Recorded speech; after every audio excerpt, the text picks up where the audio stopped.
Hey,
good morning, everybody. It's almost the afternoon. How's everybody doing? Hey, Grand Rising. Happy Monday, Kathy B. How are you? I was going to cover this case tonight, but no, we got to cover it now. We ain't got I can't wait. There's no time to wait. These are missing cases. I believe they're cold cases. Um, but let's just go over it. You know what I mean? Let's just go over it, and then tonight I'll cover something else, because let me tell you something. I have so many cases that I put together that's in my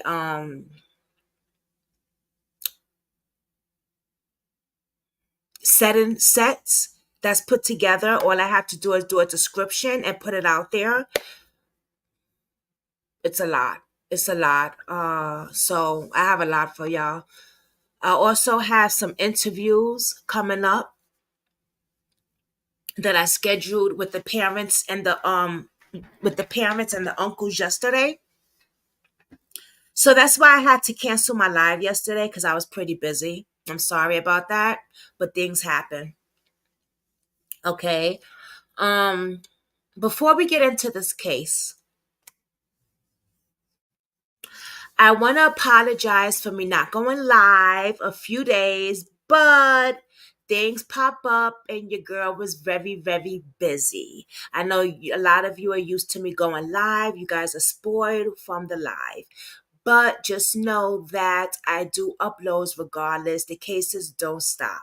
I don't care if I'm admitted in the hospital like I was before with pneumonia. I still put cases out there. So check out the uploads. The cases were still flowing. A few things I want to mention still before we do this live, before we continue on with this case.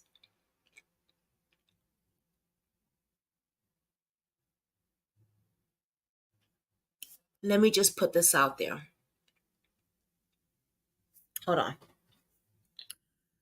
Ugh.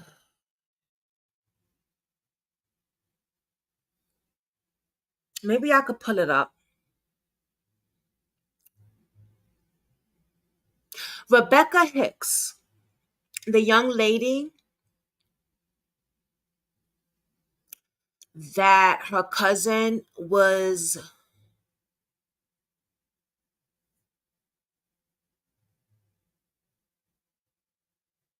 speaking for her the day on my channel, the whole family was here. Her body was found.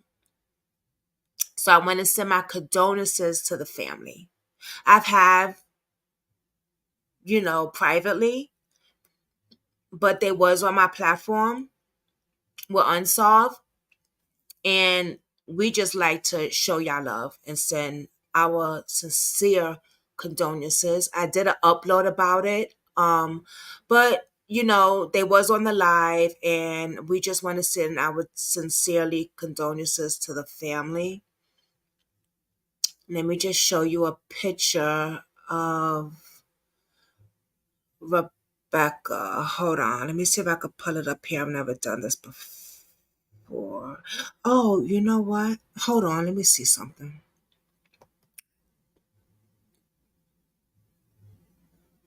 Oh, I didn't have to do that actually.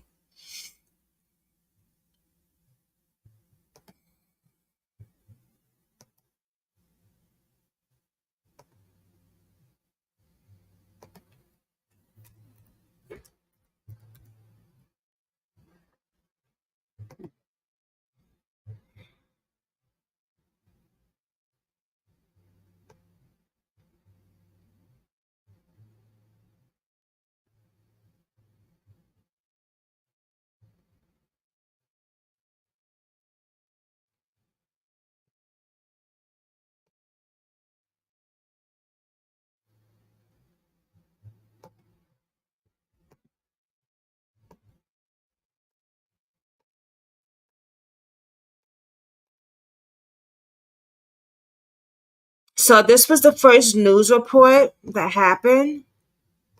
I woke up crying. I was sick to my stomach. But first tonight, March 1st is the day a mother, niece, cousin, and sister disappeared. Thanks for joining us at 5. I'm Joel D. Smith. And I'm Jasmine Brooks. Now the family is still left wondering since no one can find their loved one after she was spotted by the Susquehanna River. And that is where we find TJ Anthony. Yeah, TJ got a chance to speak with the family today who really wants help to be able to step up and eventually find their loved one. TJ. We're coming up on 3 weeks since anyone has seen Rebecca Hicks. Her family, they tell me they've been going up and down the Susquehanna River, just searching for her, especially by the Pine and Front Streets area. That's where we are now, and that's where she was last seen. Her family, they just want authorities to step up their search efforts to help provide some sort of closure to the situation. I've been handing out signs every day. I'm going to homeless place. I'm going to the libraries, passing out papers every day. I'm on the riverfront like every other day, if not every day. I want drones. I want helicopters. I want them to find my sister. Reports police have gotten say that a person might have jumped in the river around the same time Beamer was last seen by someone, but they cannot confirm that's exactly what happened. Police say the same day no one could find Rebecca Beamer. Crews searched. The next day, fire crews went back to the river to look. Days later, authorities searched using 2 drones. A few days after, Harrisburg Fire took a boat out after getting a ping on her cell phone in hopes it washed along the shore. But nothing. I want to see more, a lot more. I want my sister. I want her found. It's been almost 2 weeks since authorities last pursued efforts to find the 35-year-old. Matt Mazel, the city spokesperson, says river conditions are not conducive for searching. It is simply not safe and not practical for dive teams to go out right now. It is muddy to the point where you cannot see a thing. Harrisburg Fire River Rescue Team will devise a plan to go out looking for her again. The family says the last person they know to have seen Beamer, her boyfriend. I don't know the boyfriend at all.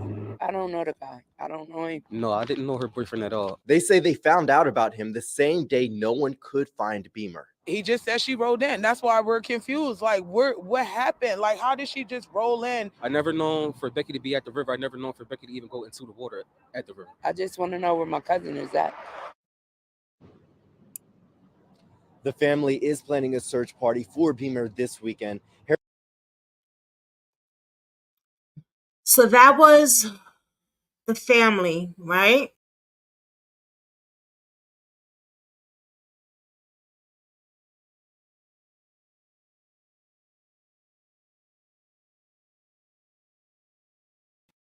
Sorry.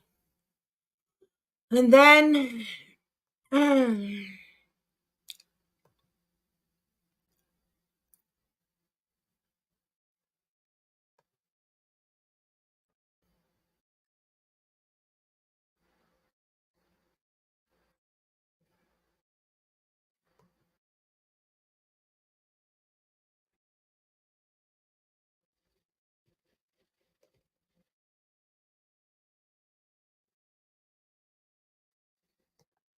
Wow. and then we have the boyfriend. with the evidence right there in front of the cop's face. This is my platform that the cousin was on that day.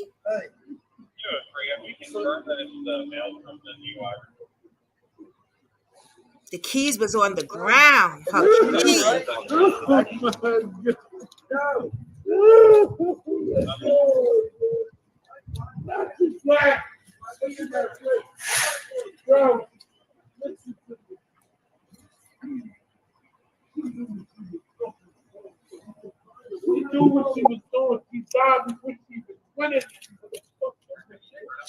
There's nobody up there. I think they're in their car.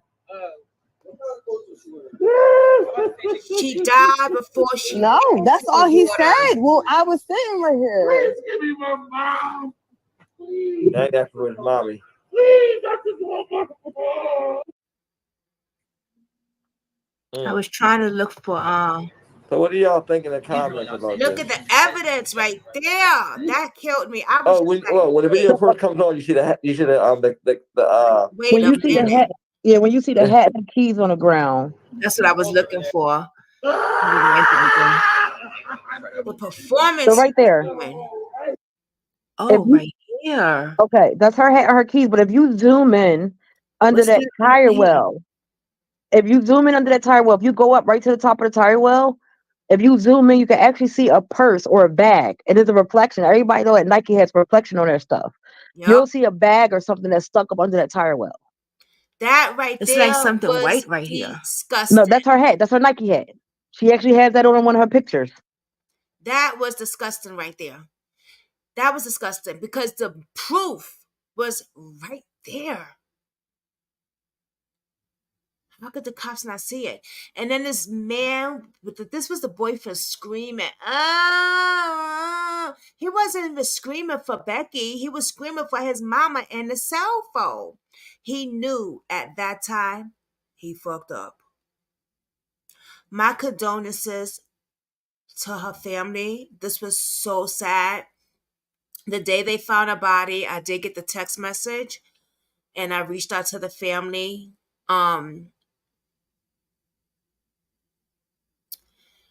Oh man, I just can't imagine. I just cannot imagine. But Brooklyn Squad, we're here for you and we want to show our condolences. I want to show my condolences and I'm rocking with you, sis. For real, for real. This motherfucker needs to be in prison, under the prison, doing life. Let him see how it feels. He really want to scream like a bitch? They gonna show him how it feels in that prison cell. I have an interview this week.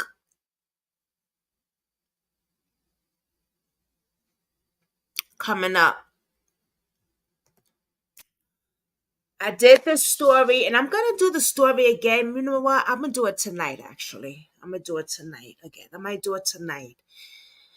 Because I'm interviewing the father. A young pregnant girl, Kaylee, went missing.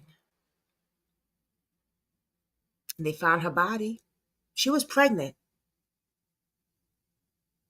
And the killer is still walking around. Which it could be, allegedly, the boyfriend.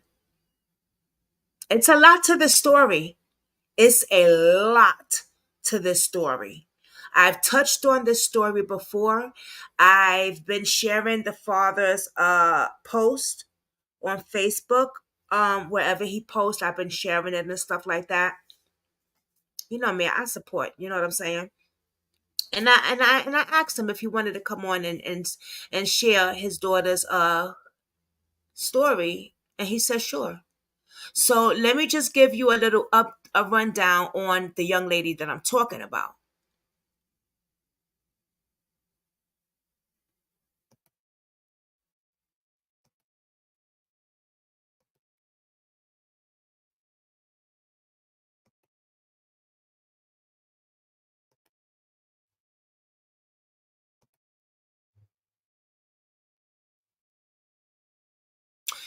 And this is not too far from me. So yeah, I kind of taking this one a little to the heart. You know what I'm saying?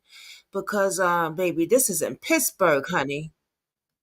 Kayleen Olin, Pittsburgh, New York. Not too far from me. A little upper. A little upper. But not that far. Kayleen Olin. Tonight, the family of Kayleen Oling is not giving up. They continue to search for answers after her remains were discovered in the city's East End last week. Oling had been missing since January of 2020. Today, her family returned to the neighborhood where her remains were found, this time with Allegheny County homicide detectives looking for more evidence. Shelley Bort spoke with her father. She joins us live now with the plea that he's making. Shelley. Well, as you can imagine, it was a very emotional day for her father. Being back at the scene where his daughter may have taken her last breath was at times too much to handle. One way or another, me as Kayleen's father, Kayleen's getting justice. The last time Jason Oling saw his daughter Kayleen alive was 3 years ago. He says he remembers that day like it was yesterday and has been haunted by it ever since. He tells me his 20-year-old daughter had just found out she was pregnant and says he just can't shake the feeling that news has something to do with her death. Turn yourself in, make a confession. I mean, the police are right on your trail now. Kayleen was reported missing by her family in January of 2020. Ever since, they've been desperately searching for her and pushing Pittsburgh police to help bring her home. Then, just 1 week ago, Kayleen's father got the call he has dreaded for some 3 years. Police confirm they found Kayleen's remains. Since Kayleen's been found, this is just a new chapter, and it's the first paragraph. We're holding up stronger because we're a close family. Pittsburgh police have turned the investigation over to county homicide, and today a forensic team was there sifting through the dirt. Oling hopes the new set of eyes will bring justice for Kayleen. I trust in all the judgment the county is doing and everything else, and I feel more at ease as Kayleen's father that county has taken over this scene also. A cause and manner of death have not been released yet, and criminal charges have not been filed in this case either. Reporting live outside of Allegheny County Police Headquarters, Shelley Bortz, KDKA TV News. Mavati video. So, hold on. At first, she went missing.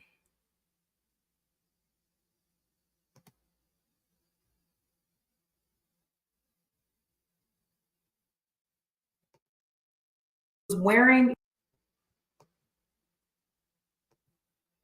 a trace. I'm gonna put that up next. Hey Neva, how are you, Mama? So at first she went missing, right? And they couldn't find her. She was supposed to go and meet somebody. She didn't make it. Now her mother started getting worried because she was supposed to come back and babysit. Yeah, she was pregnant also. She just found out she was pregnant. They find her body. The young man that she was pregnant from, oh boy, he has a criminal. I don't even know how is he even walking the streets with these felonies and these criminal histories and all the evidence that could allegedly consume that this man possibility could have something to do with her demise. How is he walking the streets? I have no idea. But her father will be here this Sunday at 8 p.m. p.m. Let me just make sure. I'm pretty sure that's the time that we scheduled. And he's very sick, y'all. He's very, very sick. So we was trying to make sure the weekends were a little more comfortable for him than the weekdays. But I'm pretty sure I scheduled for 8 p.m.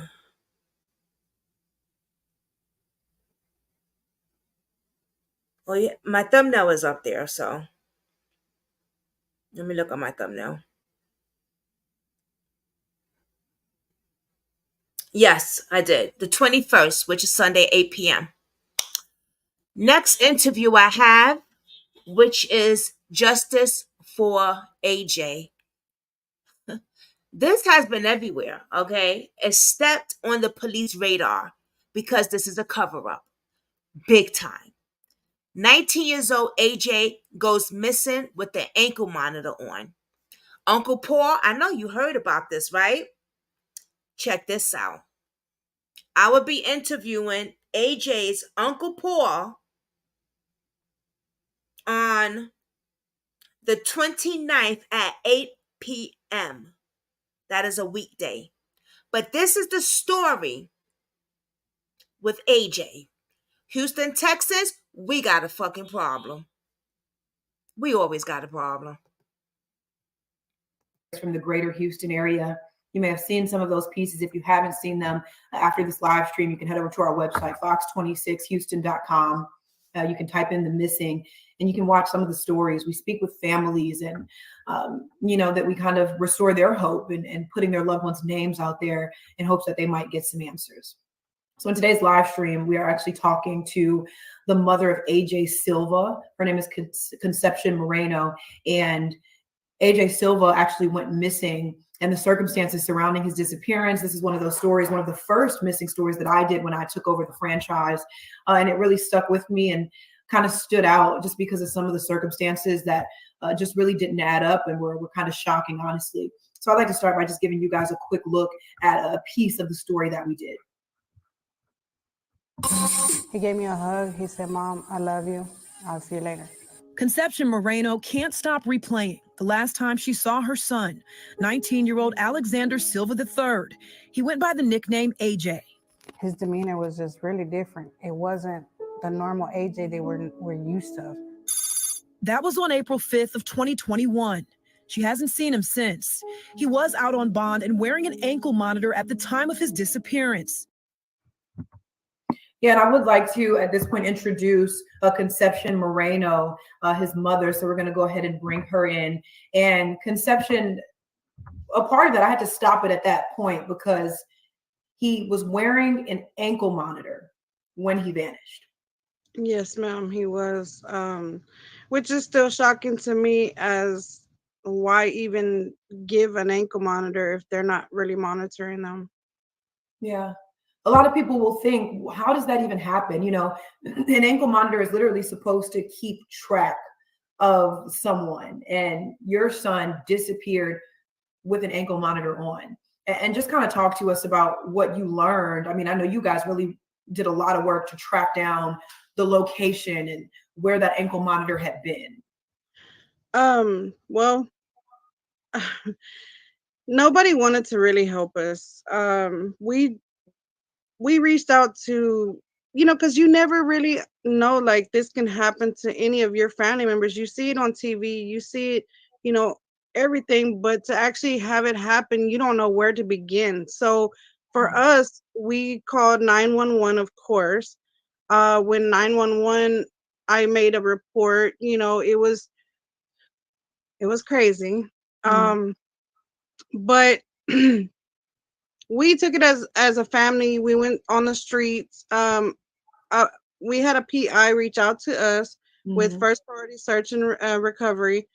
They wanted to help us, and they told me to go ahead and try and get a copy of the ankle monitor log. So when I did, we went over the log and we realized that he had been at a warehouse, or he had been at this location for over 41 hours. Yeah, and I do have a clip from the package that we did of you explaining all of that and some of the paperwork. So I do want to go ahead and play that really quickly. That it was tampered with on the 14th of April. But then it goes completely off on the 15th, comes back on the 16th, and then he's at the warehouse location for 41 hours. 41 hours. 41 This hours. warehouse, this random warehouse. At the random Okay. warehouse. So that ankle monitor was tampered with. You saw that. And then it kind of bounced around to different places before it got to this random warehouse. Talk to us about that. Yes, it went to all the known locations of, as I guess, where he normally hangs out at, and ends up right there. My question, for HPD was because a lot of times when we ask them, okay, well, y'all automatically assume that he cut it off. But if you look into my son's background, he had an ankle monitor prior to turning an adult, and he did cut What was that ankle monitor for? This ankle monitor was on for a retaliation charge. Basically, all he did was told the girl that he was with that he was going to get his baby mama to come beat her up if she called the police. Yeah, and he got an ankle monitor. I just feel like some people would want to be questioning, why is that? And then AJ was how old when he went missing? 19. 19. But you said he had an ankle monitor on before. And he had one on before. He cut it off, but he was still on social media. And this is why I feel like my son is not going to just go disappear it's going on 2 years now. He's not going to disappear without being on any form of social media, and for them to automatically, oh, well, he just cut it off. No, that my intuition, or as a mother, no, I'm sorry, my son wouldn't just do that. I know there's people out there, but my son's not like that.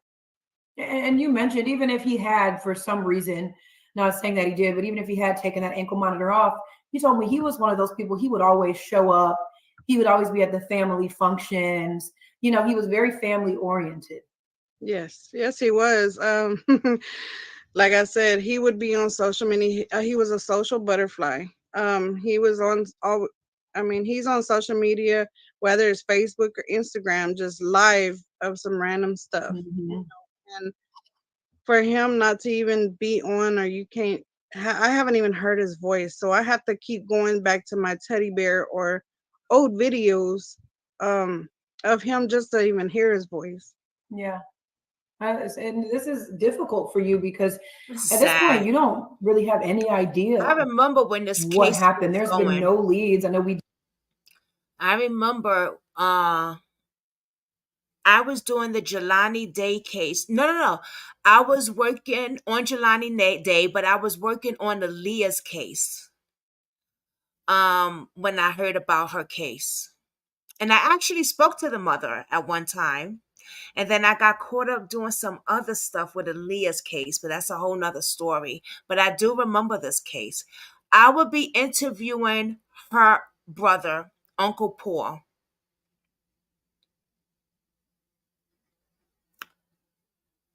On her son's case. He has a big impact on this case. He has moved from where he was to over here to be with his sister, to search for AJ. He dropped everything. He has a big impact. And we're going to take a look at his videos also. He's also on Facebook. If you know about Uncle Paul, a lot of people do. I don't know, Neva, Kathy B, have you ever heard about Uncle Paul? They call him Uncle Paul. I'll play a little clip of his. But yeah, I talked to him last night for a little bit. I'll be interviewing him. But let's continue. Did this story. And let me tell y'all, you still have you gotten anywhere since this goes bigger aired? than corruption with No, police. people, as We're a matter of talking fact, about- today somebody left a comment on my brother's TikTok, basically saying that he was beaten up by the fence and that his body is laying in a water close by. Somebody commented on a TikTok saying that? They just comment on my brother's TikTok page, where you'll see my son in I think it's the first picture on my brother's TikTok. Yeah, where my son is sitting there in Walmart in a grocery basket, and that's the first comment that they post. Which I did, send it to my detective, because again, we get comments like this and people think that, oh, it's okay to post because, oh, nobody can find out who they are. No, they can find out who you are. It just takes time, and for people to post stuff like that, it's wrong, even especially after 2 years. And Yeah. yet we're at a standstill. And it's interesting you said that, because during our interview, we did talk about you guys went to the neighborhood, and that's the next clip I actually want to play. You guys went out to the neighborhood where this warehouse was, and they were having some sort of parties in between these warehouses. And you guys spoke with a woman who made some very serious claims. I want to go ahead and play what you Listen said to this. Every weekend, there's a party in the middle of these warehouses. While casing that area, the family claims they ran into a woman who claims she witnessed someone murder Silva the night of one of those parties. A young man matching my son's description, running through these little containers they have out there, and a dark-skinned person was running after them with a gun. He got to the fence. They shot him in the head and the stomach. That is what somebody who lived near those warehouses told you. Yes, ma'am. As a matter of fact, a friend of mine, she went out there this past weekend, and again, there was a party out there. She's recording everything. You can see a party where the warehouses are, and then at the dead end where the AA meeting and that dead end to the left, there's a bunch of traffic over there. So for the officers or the police officers to say that the girl was discredited, okay? Yeah, they said she wasn't a credible witness. Okay, Yeah.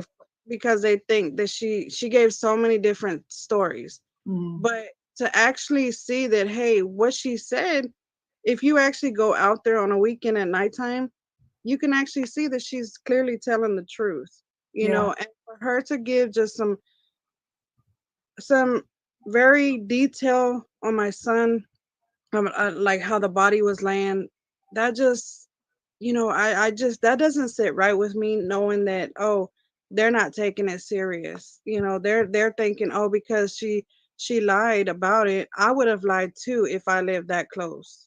Yeah. And I, I, for my safety. yeah, and I do want to, just for the people watching who might not know, we did reach out to HPD after this happened, or after we heard that, and we did this story, and they said she wasn't a credible witness because she continued to change her story, just to have their voice in this as well. But like you said, she gave some details that were pretty shocking and also pretty accurate. Yes. So at this point, and I know when we spoke, you don't believe that AJ is still with us, still living. Honestly, I don't. I feel it in my heart that he's really not here. And it's sad because I shouldn't have to be going through this, or no parent does, but I need closure. It's every day I wake up and I'm expecting to get a phone call, whether it's from HPD or whether it's from somebody telling me, hey, you know what, your son, you're gonna find something over here, or maybe he may just pop up and call me, but yeah, you're waiting on something just so I can just close this chapter and just, be done with it, or, have a proper burial, because again, I don't have that closure, so I cannot go and like go to a cemetery to visit him, or I can't do that. And I'm not going to Lumberdale, out of all places, to go and mourn my son, because again, that's kind of creepy. And every time that I go there, I wind up getting very sick to my stomach. So And Lumberdale is where that warehouse was. Yes, ma'am. Yeah.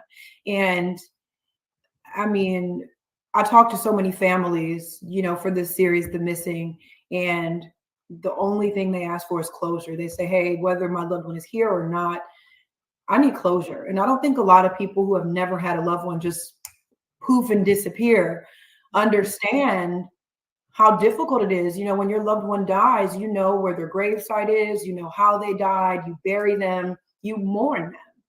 But in a Yes. sense, you guys are kind of stuck in this limbo of, I don't know. I mean, how do you live through that? How do you fight through that? I as a matter of fact, right now I'm having to stay busy to keep my mind occupied from, you know, just thinking about anything that's going on right now. I just have to stay busy with what, you know, whatever I need to do. I can't just be sitting down just not doing anything. Yeah. That closure is going to means the world for you and your family. That's something that you guys really need. Yes, ma'am. I believe, And I saw now Paul, your brother, correct? Yes, ma'am. And what's his last name again? Vasquez. Vasquez. Paul Vasquez has started a whole initiative from what happened to his nephew. You know, he looks for other missing people. He's, you know, fighting to get other families justice. I mean, so this has impacted your family in a way that, I mean, he's kind of dedicated his life now to getting justice for AJ and other families as well. Yeah, that's something we both, well, in the beginning, we both wanted to do that because, well, it was my idea. He just took off running with it.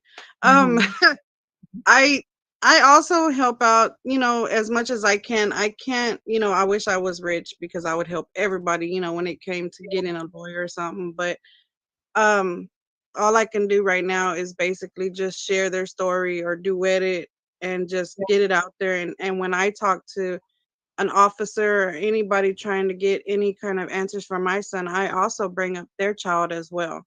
Yeah. Me and Diamond Alvarez mom, you know, because of the ankle monitors, she, you know, she tells me, hey, I'm going to court. Why don't you come so you can hear about what's going on with the ankle monitors and this and that, which I have. And it's a lot. Just yeah. So yeah. And I mean, what is your next move here? I mean, I know it's been all, like you said, almost 2 years. I believe April will make 2 years, right? April 25th. At what point, you know, I mean, how So do you now kind of it's handle gonna this be as the 3 time years. continues to pass? I mean, I talked to a boy at what point do yesterday. you try something different, or do you, you know, kind of lose hope, or do you lose hope at all? No, I don't lose hope. Me and my family, we go over everything that we have, you know, to see if maybe we missed something. And then, you know, we have people reaching out to us telling us, oh, well, this or that. And we're like, you know, it's a little, we're trying to do, like, just recently, a couple of months ago, me and a friend, we followed we went on the ankle monitor and we followed every stop to where, I guess, the dumpsters, or every stop of his last whereabouts, which are dumpsters. Oh shit! I'm sorry, y'all. Damn, I didn't even hit that. What the hell? This thing is so sensitive. As the worker was like, if they brought trash in from that time, you know, it goes to 2 separate landfills 2 hours away. You know, and he even said, you know, there was somebody that they had found a body in there, and it happened to be, I think, a homeless person. But you know, so I was like, okay, you know, so even if we would try to look now, it's there's no hope right there. Yeah. What is your message to people who might see this, people at home? You know, what would you like them to know, just as we're closing? Just don't give up hope. Just don't give up hope. If you don't have closure, don't give up hope, but also don't put yourself in a major depression to where you want to hurt yourself or somebody else, because it's not worth it. You have, especially if you have other kids, you know, younger, that they need you. So just, you know, that's that's all I can say. I'm not giving up hope. I'm gonna keep fighting and trying to find my son. Yeah. So yeah. And that's why we're here, to give you a voice, to give a voice to all of these families who And exactly, and that's why I do my platform, to give them a voice. Because let's face it, the news, the media has not done much. The police do not care.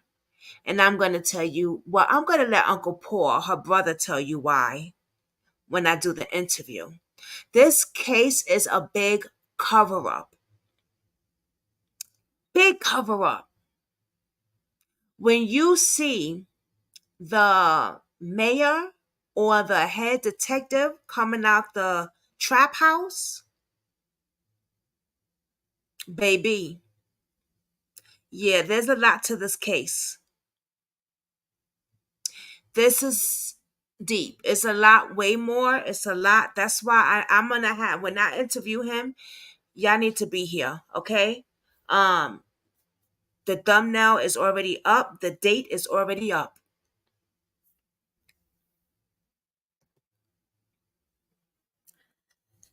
He goes missing with an ankle monitor on, and the police don't do nothing. Because this is more deeper than you think. There was a witness that saw AJ get killed.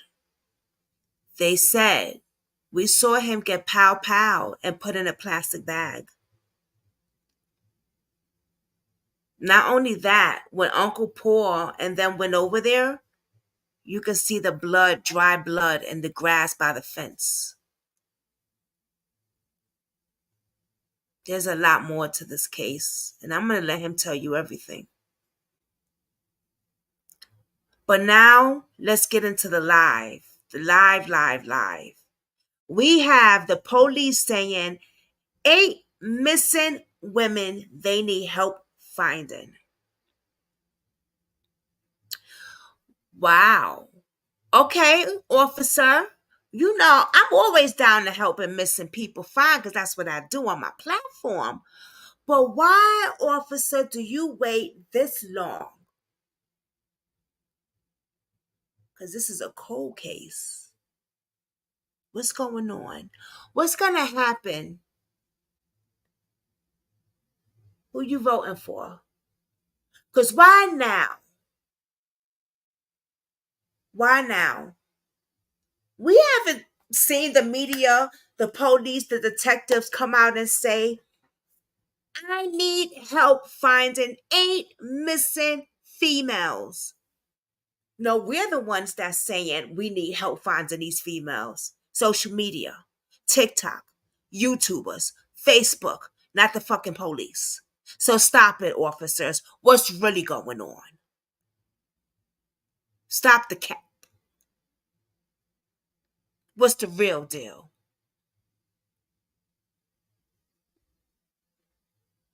But we here for it. Let's get into it.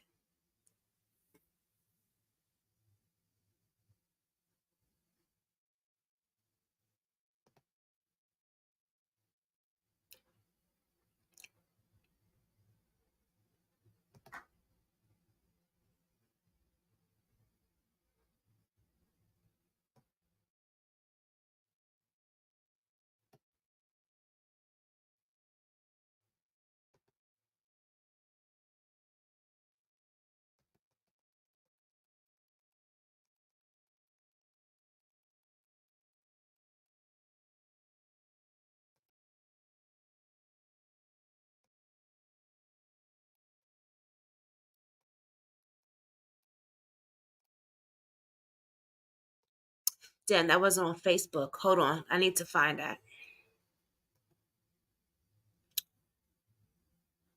There it is. I got it.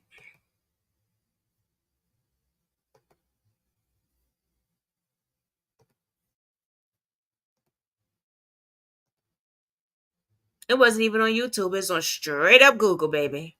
So you know they need help, honey. And here we go. And we're going to break down all these females, where they're from, and what's going on. Let's get their story out there.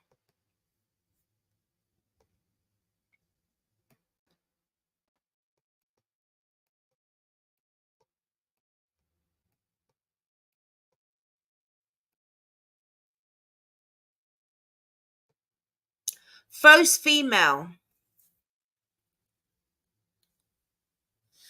Ready?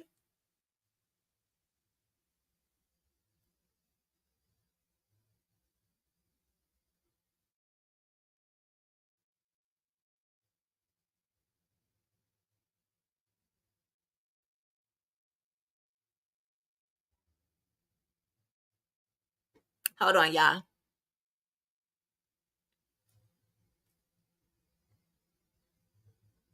I gotta look at my phone.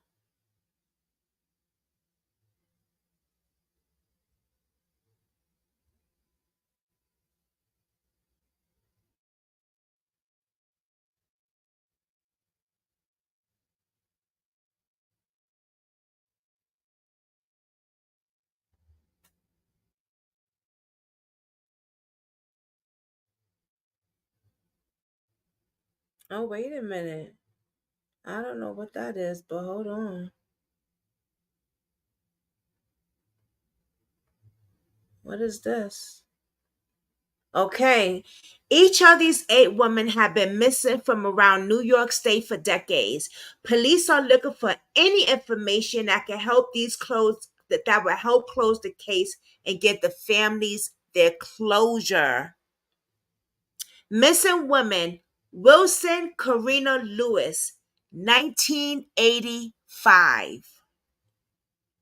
She's the first one. Okay.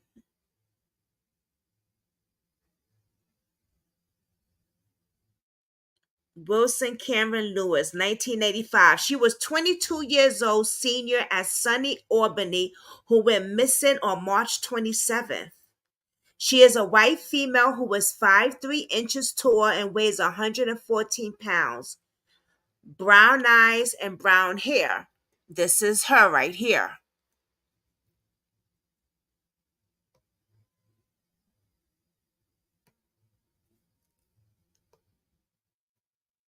Let me see if I could pour that up a little bigger. I can't. Let me see. Nope. I can't, but I don't know if you guys could see it, but you guys could see it, right? That's her right there.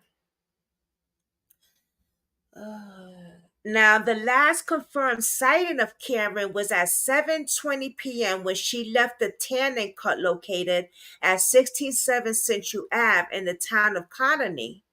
There were 3 unconfirmed sightings of Cameron later that evening. All 3 independent witnesses reported seeing Cameron walking south on Fuller Road towards the SUNY Albany campus. She was a college student.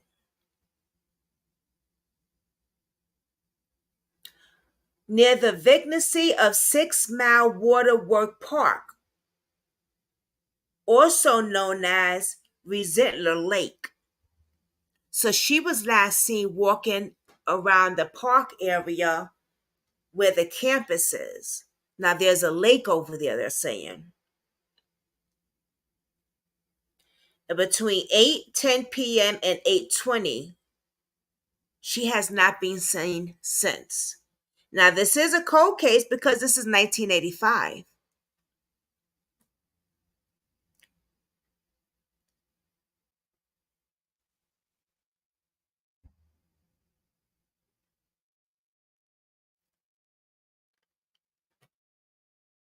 Can we pull her up on YouTube and see the story? Let's see.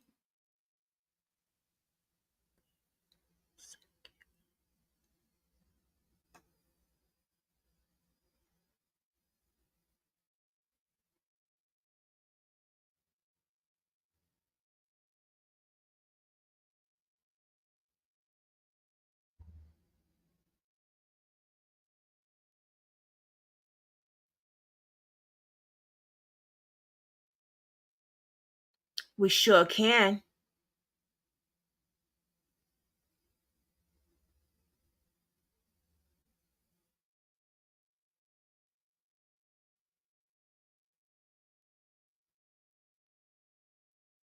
The disappearance of Karen Wilson.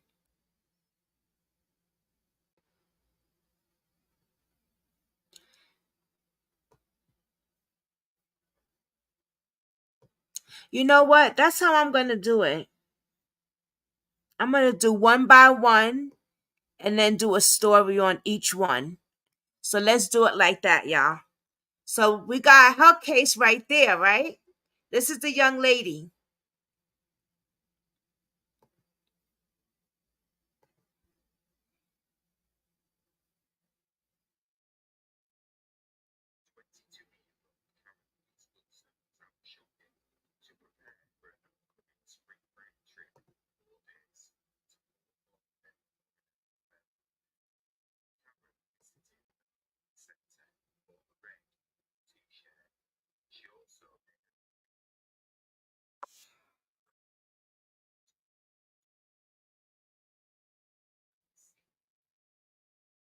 Was a cheerleader, and after high school she aspired to have a career in the Foreign Service. Karen was currently a senior studying political science at the University of Albany in Albany, New York, and was also a state assembly intern. On Wednesday of March the 27th, 1985, 22-year-old Karen Louise Wilson was out shopping to prepare for an upcoming spring break trip in 4 days to Fort Lauderdale, Florida, with her roommate. Karen visited the Colony Center and bought a red and blue t-shirt. She also made an appointment at the tanning huts. However, her name was not checked off and no one at the salon remembers seeing her there. It was expected after this shopping trip that Karen would be back to her dorm that night. However, she would never make it home.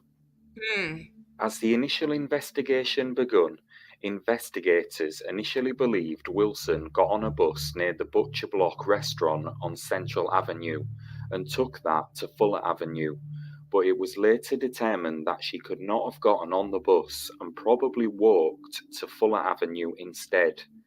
Witnesses told authorities that she was spotted there shortly afterwards. As the investigation continued and nothing stood out in her personal life that could explain her sudden disappearance, the case quickly took the frightening turn that Karen had probably been abducted. Authorities believe she was probably abducted somewhere near the 6 Mile Waterworks. The 6 Mile Waterworks is located half a mile from the sunny Albany campus, nestled in a wooded area. The night was very dark and the road was not heavily travelled, And it looked like and it it was would have snowing. been possible for a man to pull her into a vehicle in a matter of seconds without having any witnesses. A weird man was spotted in the vicinity around the time Wilson vanished. He has not been identified and is being sought for questioning as a witness, if not a suspect in Karen's disappearance. None of the items Karen was carrying, including a grey fabric pocketbook, a blue nylon wallet with a Velcro closure, a green and white plastic bag from Ups and Down, and possibly a blue backpack with a yellow dress, have ever been found. Wanting to keep every avenue open, police did look into the possibility that Wilson had possibly travelled to Florida after her disappearance like she planned to, but found no evidence that she ever left New York. During the investigation, police followed up on numerous persons of interest, but many had alibis that checked out. They followed many tips of areas that may contain human remains. They searched a wooded area with cadaver dogs for 3 months near an abandoned golf course called Tall Timbers Country Club. Investigators also searched the wooded area by the 6 Mile Waterworks. According to an article in TimesUnion.com, another theory was Karen was abducted near or in the actual parking lot to her dorm room. Investigators ran a recreation of an abduction scenario in a parking lot and timed it. The time it took for a bigger man to single-handedly abduct a petite woman was only 10 seconds. One possible suspect in Karen's disappearance was serial killer Jeffrey Williams. He had a long history of sexual violence against women who he sees as vulnerable. Oh, wow. So they had a serial killer out there in Albany? Wow. So this is not too well, this is a few hours from me. Albany, New York, yeah. But didn't know they had a serial killer out there. Huh. He definitely is not the same guy that they just posted a few minutes ago, that's for sure. On the 23rd of January 1988, 18-year-old Carolyn Lonzak was working in New York at a group home for mentally disabled adults. Williams decided to steal a TV from the group home and ended up taking Carolyn in the process of it. Her body was found later frozen, strangled, and stabbed 3 times at the Tom Hannock Reservoir. Investigators found physical evidence linking him to the killing. A tiny spider medallion he always wore around his neck was found outside the group home, and investigators believed Carolyn pulled it off while fighting for her life. He was finally put away for life in 1995. Another name that was investigated was Brad Woodworth, who was a 33-year-old truck driver in 1985. He became a person of interest several months into the investigation, after an anonymous caller gave authorities Woodworth's address and told detectives to investigate him. It was such a strange and specific tip that we pursued it, said authorities. Woodworth's alibi checked out after his boss vouched that he arrived for his shift at 4 a.m. as usual on March the 28th, 1985. If he did take Karen the night before at 8 p.m., it just didn't seem possible that he'd report to work at 4 a.m. the next morning. And this beautiful young girl is still missing.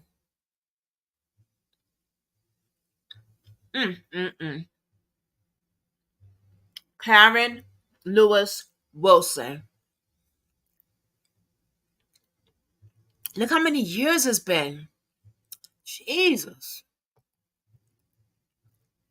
God damn. All those years. All right. I hope and pray that they find this young lady. Next one. Shirley A. Clinkard, missing since 1989. Shirley is a white female who was born August 6, 1940. She is only 4 feet and 9 inches tall and weighs 105 pounds. Shirley is brown eyes and she wears glasses.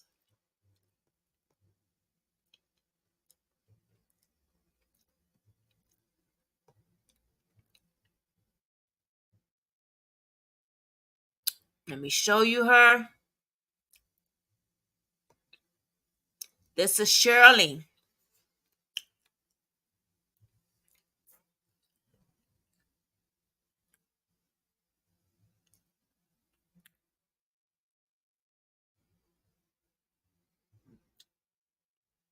On 9/16/1989, Shirley Clinkard and her brother Edward Labrie went fishing on a small boat on Lake Otarno around 6 p.m. They all believed to have been observed and headed in the boat toward Henderson Harbor from Gallo Island.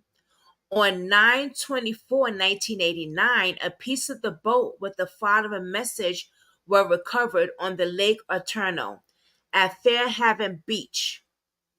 Send help. Shirley Clinkard and Ed Labrie lost 7 days on 6 feet boat, Finport Road in White. So she goes fishing with her brother and she winds up missing. And then hold on, this is weird. Weeks later, a piece of the boat or paper is recovered saying find help? Surely? Let me see some. What the fuck? A piece of the boat with a floating message was recovered on the lake on Fairhaven Beach. Help, Shirley.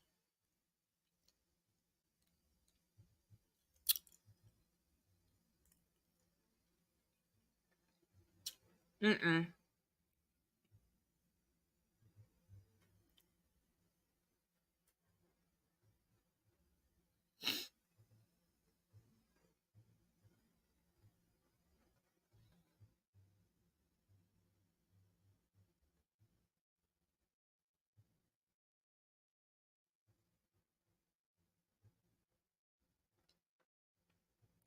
That is weird.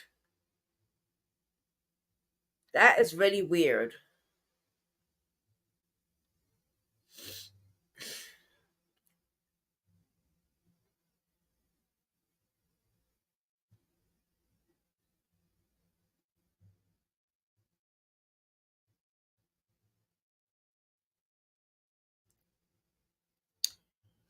Okay. Well, we hope they find her. She has been missing since 1989, y'all. Cynthia D. Blumber, missing since 1998.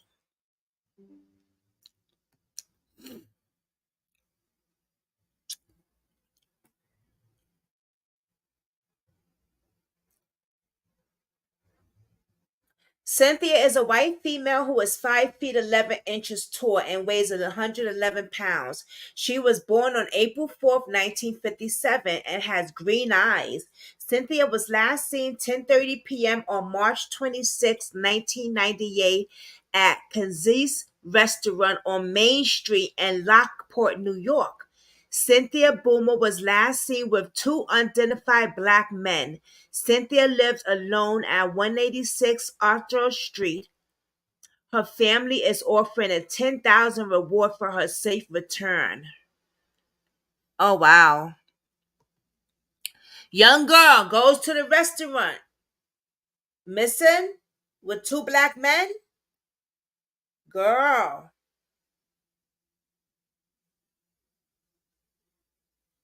Cynthia, what the hell happened? She's still missing.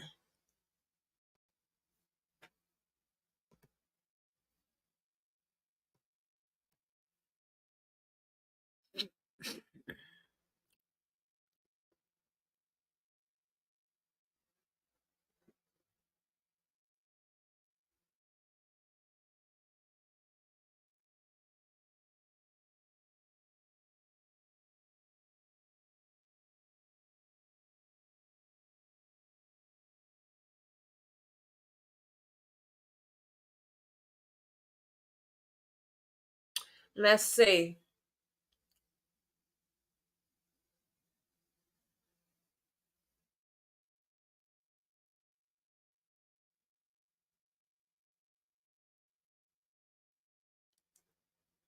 Okay.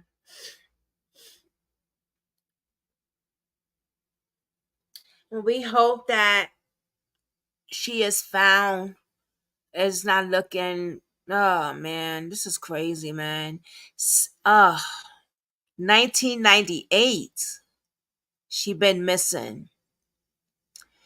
Darlene Calkins, missing since 1981. Darlene's a white female to believe had been murdered. She was last seen on April 19, 1981 in Muncie, Rockland County, New York.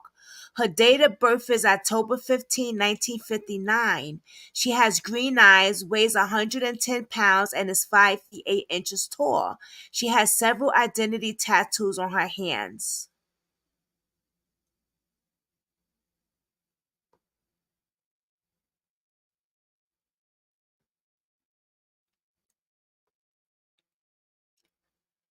Wow.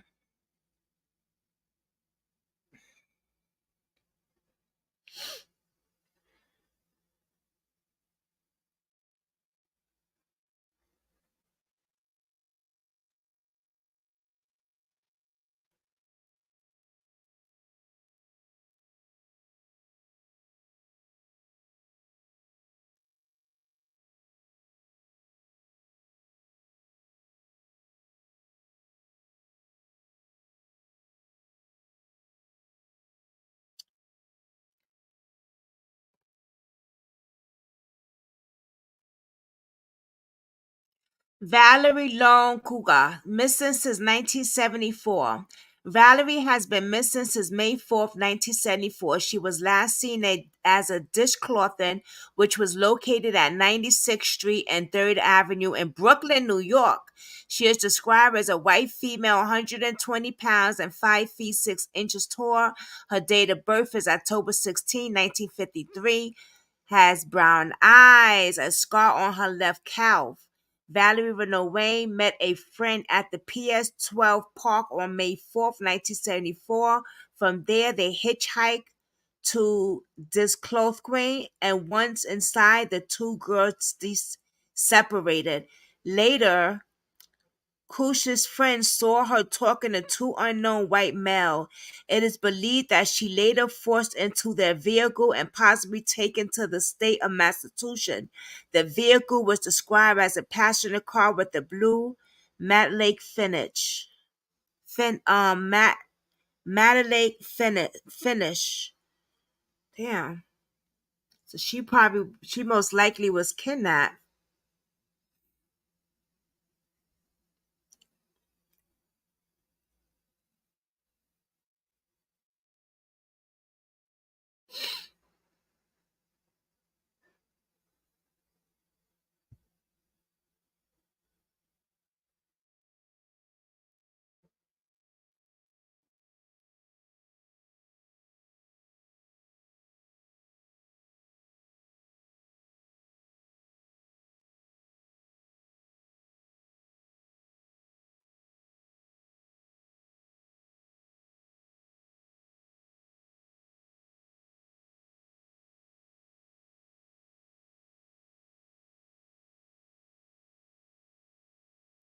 Okay. Michelle C. Eason, 1997 missing, black female who was born March 9, 1971. She is 5 feet 2 inches tall, weighs 150 pounds, has brown eyes. She was last seen September of 1997 on Main Street, Poughkeepsie, New York. Right where I live at, a little further though, like an hour away. Michelle Easton is one of 7 women reported missing from the Dutchess County area. Since October 1996, she has extremely dental work and birthmarks down area of left shoulder.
Dutchess County has been plagued by a series of disappearances since October 1996.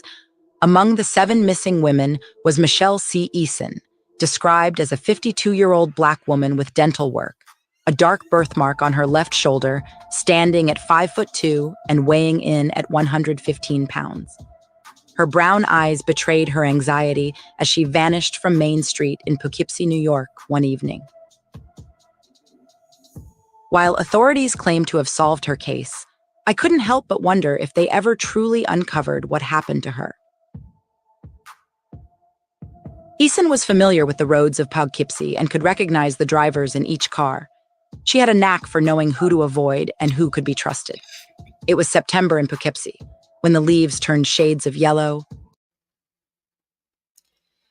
How could they say they solved her case when yesterday they put her on one of the 8 missing unsolved cases? So they're full of shit. They didn't solve a goddamn thing. They want to throw her under the bus because she's a drug addict.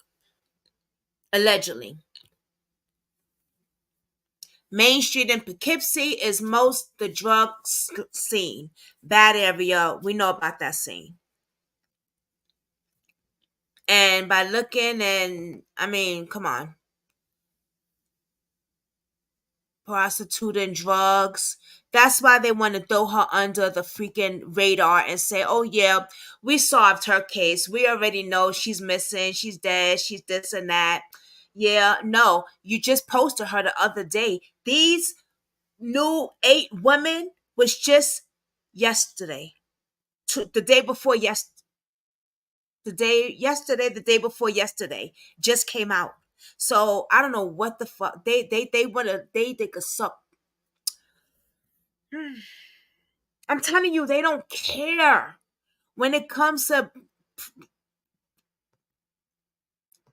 homeless, prostitutes, drug addicts. They would throw you under the rug and not give a darn. Orange and red, and the air filled with the crisp smell of fall. And could recognize the drivers in each car. She had a knack for knowing who to avoid and who could be trusted.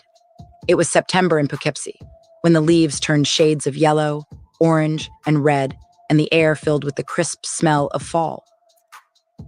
Eason left her house after dark, clutching her purse. She wore a white t-shirt, blue jeans, and black boots. Her drug addiction meant they knew her well in the area for street walking. She made her way down Main Street, stopping to chat with the men who pulled up beside her. Some of them were friendly, some were not. She had grown used to it, and it didn't bother her. Her job entailed that responsibility. She stopped in front of a building on the corner of Main Street and Maple Avenue. There was a group of young men congregated outside, and she knew some of them. She was about to join them when she noticed a car approaching from the other direction. It was a dark car with tinted windows. She couldn't see the driver, but she felt that something wasn't right. She hastened to turn away from the curb and cross the street, but the car followed her. The car pulled up beside her and the window rolled down. The driver was a man in his 30s. He had a trimmed beard and dark eyes. He looked at her for a moment, then spoke. "You're a beautiful woman," he said. Eason felt a chill run down her spine. She didn't answer him, but turned and stepped away from the car. She heard the engine rev as the car sped away. That was the last time anyone saw Eason. A few days later, when Eason failed to return home, her family filed a missing person report with the police. The authorities started investigating and discovered that Eason had talked to a man in a car on Main Street on the night she went missing. The cops interrogated each man on Main Street one by one, asking if they had seen Eason, but to no avail. They also surveyed the area, but there was still no sign of her. The police didn't make any headway in the case until October 9th, 1997. It had been 2 years since Eason had gone missing when a serial killer named Kendall Francois confessed to murdering 8 women who had vanished around the same time she did. All 8 women were a familiar sight on Main Street, Francois's hunting ground. So, the detectives searched.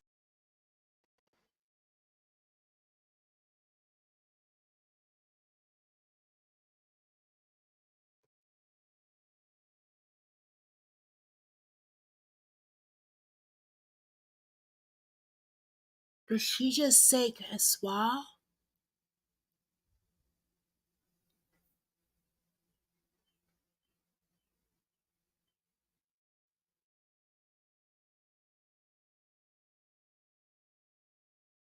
Okay. It almost slipped my mind about this guy. So now I have 2 serial killers to tell you guys about, one in my city and another one next to me that I do know about. Damn, I forgot. We'll do that. I should put both of them together.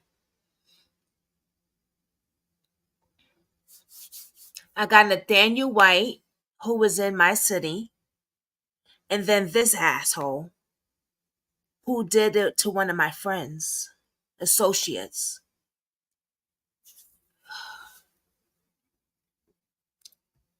Okay, wow. I'll tell you guys about that. I'm going to do a story on it. His house, and like some twisted horror novel, they found the bodies of 7 of them tucked away in crawl spaces beneath the walls and floors. Yeah. But not Michelle Eason's. The unsolved disappearance of Francois's final crime continued to puzzle the cops, even after he was convicted. Was she still out there somewhere? Or had Francois taken her too? If you know anything about what happened to Michelle Eason, please call Poughkeepsie PD on 845-451-4000. Let's pray for Michelle, y'all. Be safe, be loved, and be blessed. Amen.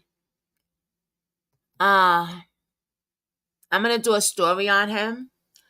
I wish I could find the girl who was my friend at the time that got away from him.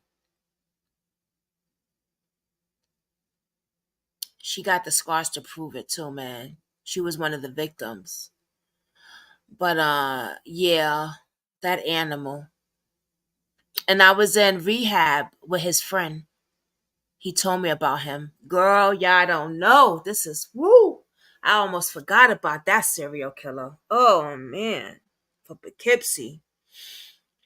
All right, let's move on to the next young lady. I'm so sorry, but she was not one of those ladies that was in his war.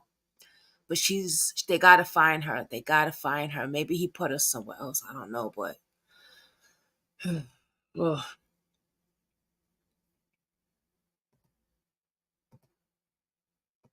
Let's continue to the next one.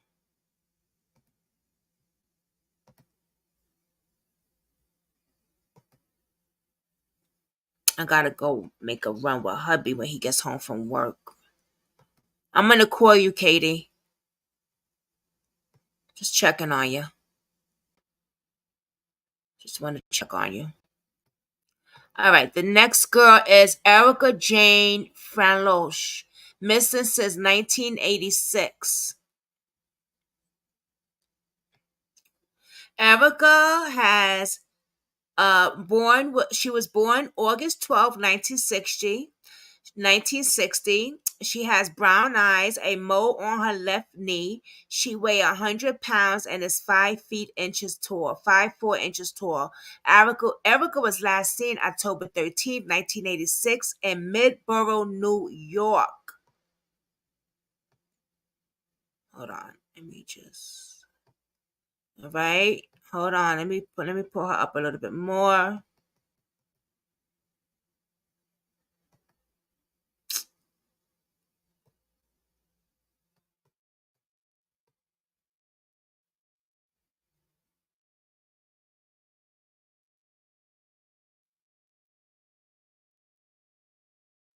Erica was last heard from October 13.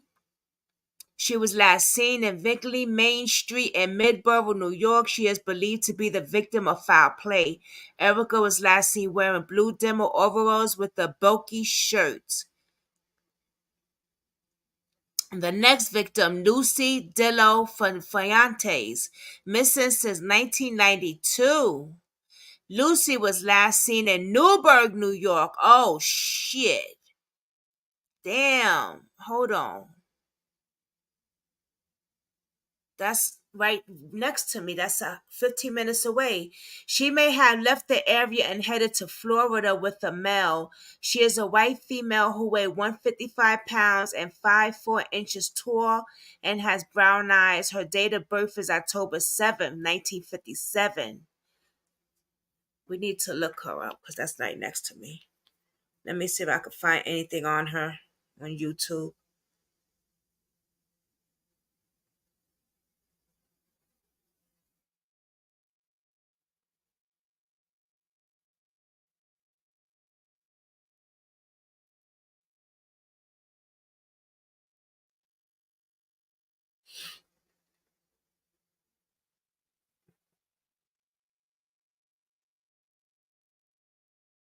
If you have any information, please contact the authorities.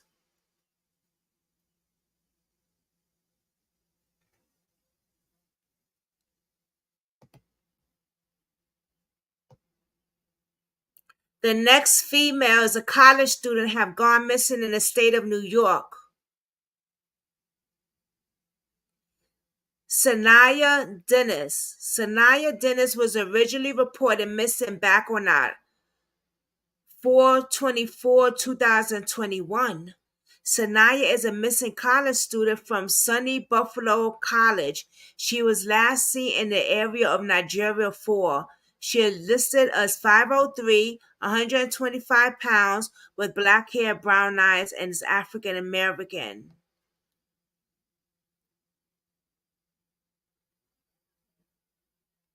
So this is recently.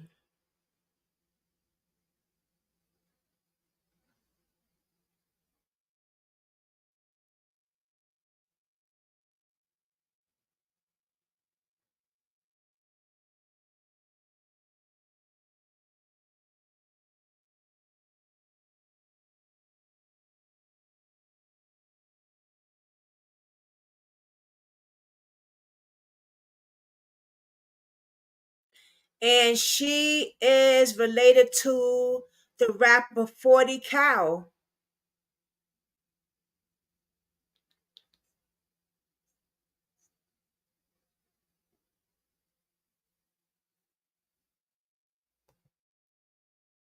And I'm going to pull that up.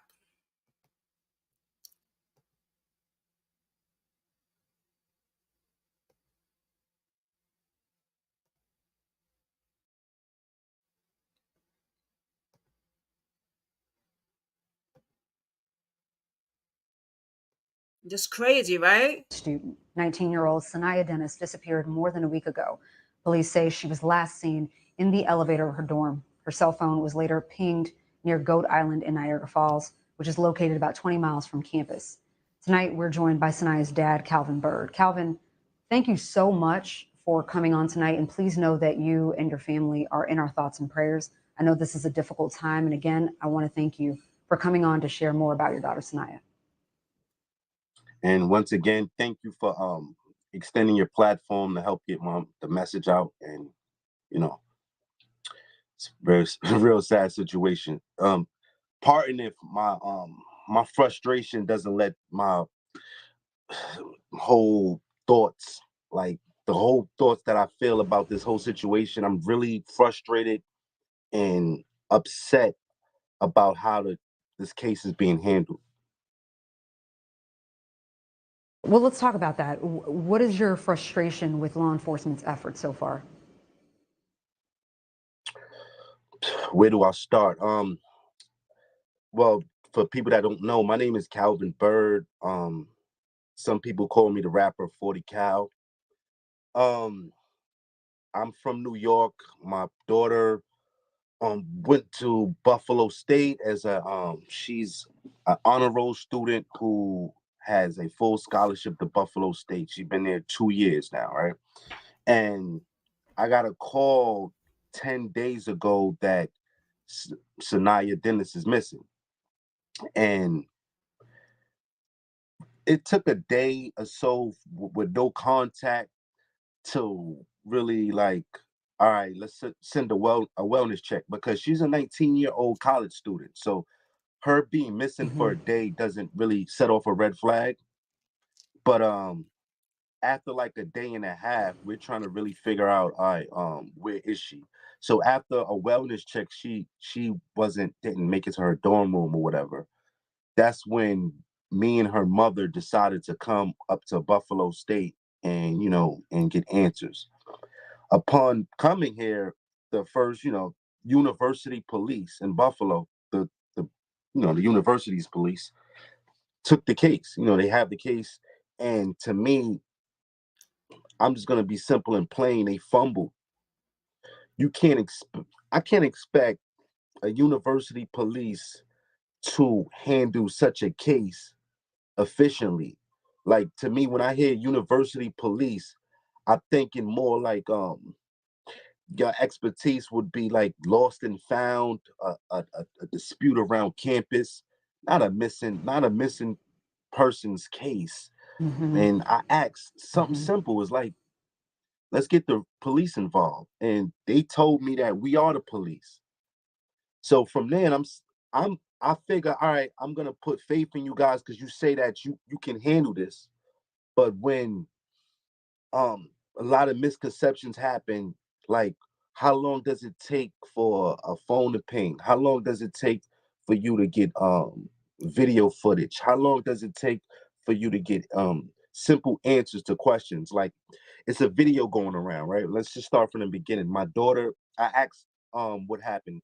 So it took them a day or two to find video footage of her getting on the elevator. On the elevator, she has a cell phone in her hand, right? It's clearly open, it's lit and it's visible. She gets in the elevator with someone. When they showed us the video, it took about 3 days for us to like simply say, all right, y'all never showed us who's the guy that's in the elevator with her. And their response was like, all right, we're checking on that. I thought that was like a no-brainer. Well, I thought that was a no-brainer just from well, that. Calvin, let me say this. Let me say this really quickly. I know that we have always had issues with finding our children. Black children don't necessarily get the resources that they should or deserve. And so this is definitely a village effort, a community effort. And so we're with you and behind you. And I just want to know what you and your family have done to help in the search, since you're not necessarily getting that from law enforcement. Well, we're working with a number of people. First, Buffalo PD has taken over the case. That's first. Second of all, it's a lot of locals and social media are helping us. Notables is a guy named Miles and Dominique with the ABJ association. They are really been helpful.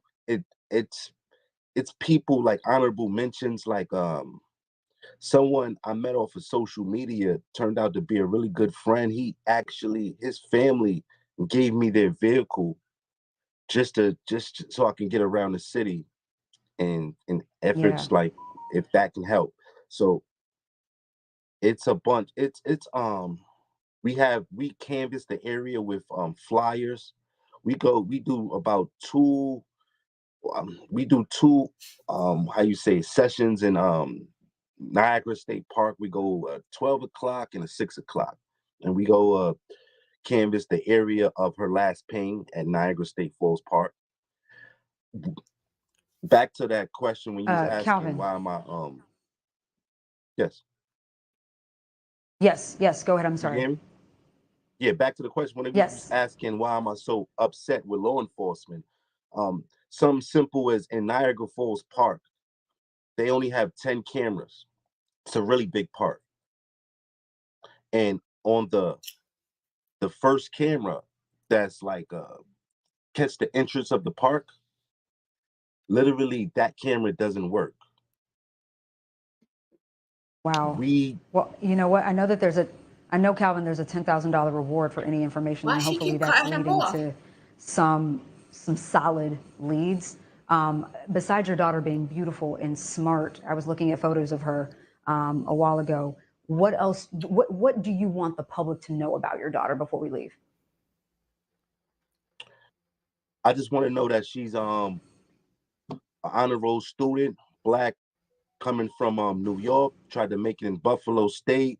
This is a horrible interview. She's in the honor roll dorm, and we're just trying to find her, and that's it. We're just trying to find her. Top 3 Mojave video editor tricks. She was so to amp up your videos in no time. AI. You was wondering that too? Why she kept cutting him off? That was so disrespectful. She had no compassion for a grieving father. Period.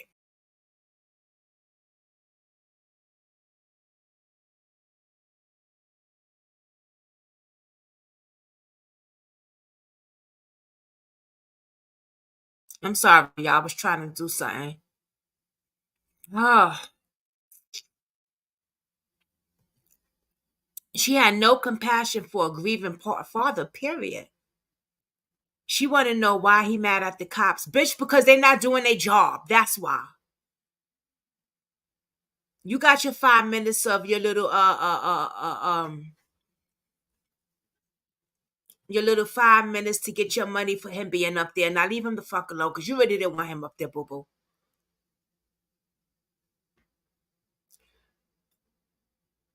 I'm gonna cover her case. That pissed me off. That really pissed me off.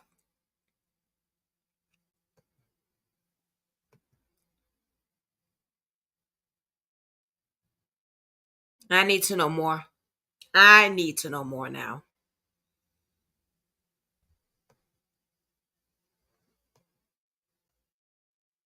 Sanaya, where you at, baby girl? What happened to you? I'm gonna cover your case. Where's my pen at?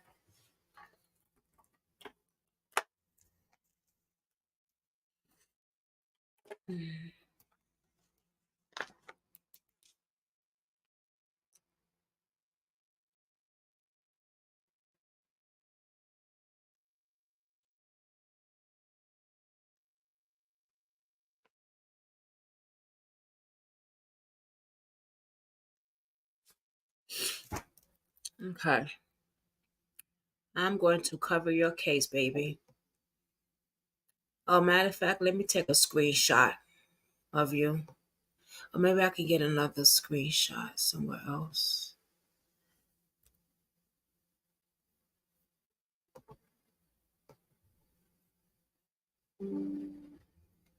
Okay.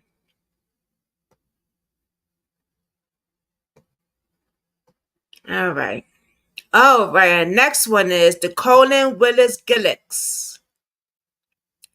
Willis originally reported missing back 3/1/12 March 11, 2012. Colin is a college student missing under unknown circumstances. He was last seen by passing motorists who stated he was walking along the south shoulders of State Route 3 near the town of Pierceville, New York. Colin was last seen wearing a white and black striped t-shirt, blue jeans, red sneakers. He was also carrying an orange LA Bean backpack containing a red and black coat. Collins was attending Brookport State College. Additional photos to age progressed 20 years old. Collins was also listed as 6 feet, 170 pounds, blonde hair, blue eyes, and is a white male. So he went missing in 2012. March 11th. And this is how he would have looked, they're saying.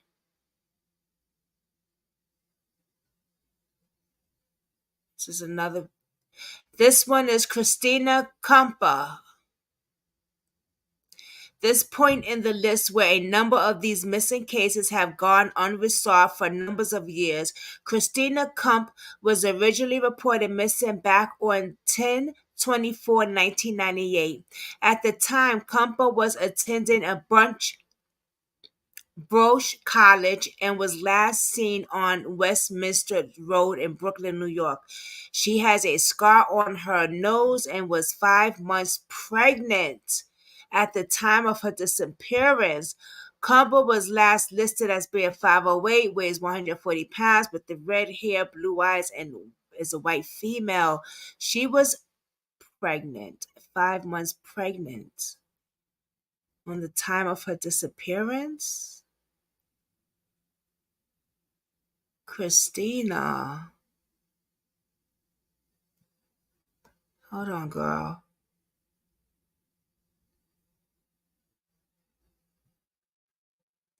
Hold on, girl. Oh, wow.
Oh wow, I just found something else on Sanaya, y'all, as I was looking for her case. But okay, we're gonna do a live on Sanaya because this shit is crazy. Let's go to this young lady who was pregnant missing.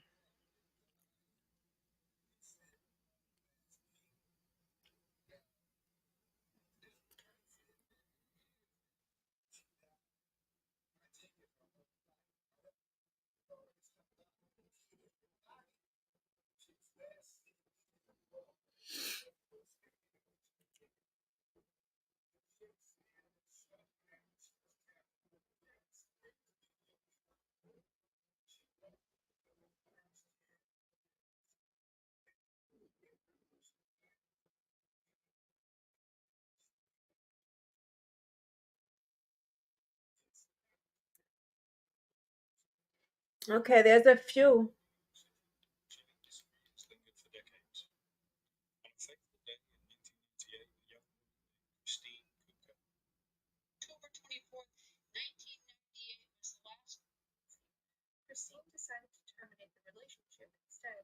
Okay, we found something, y'all.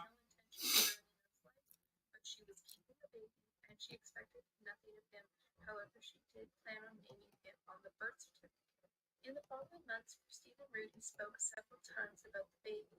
As time grew on, Rudy became more forceful about the termination. Christine began to tell friends that she felt unsafe around Rudy and feared he would do something to harm her. Christine was in her apartment in Brooklyn, and she was getting ready to leave with the father. Maybe she was 5 months pregnant with him to go see an alleged apartment.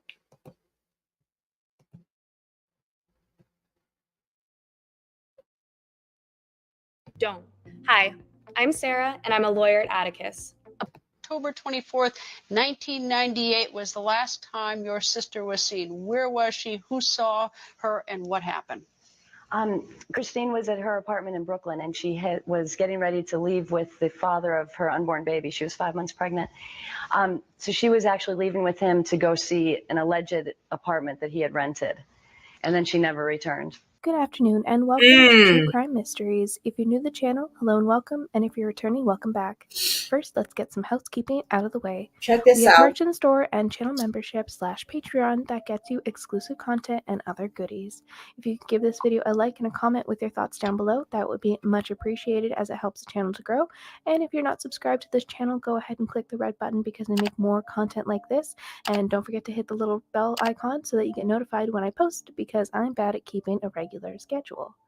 Today, we are discussing the missing person cold case of Christine Kupka. Let's get into it.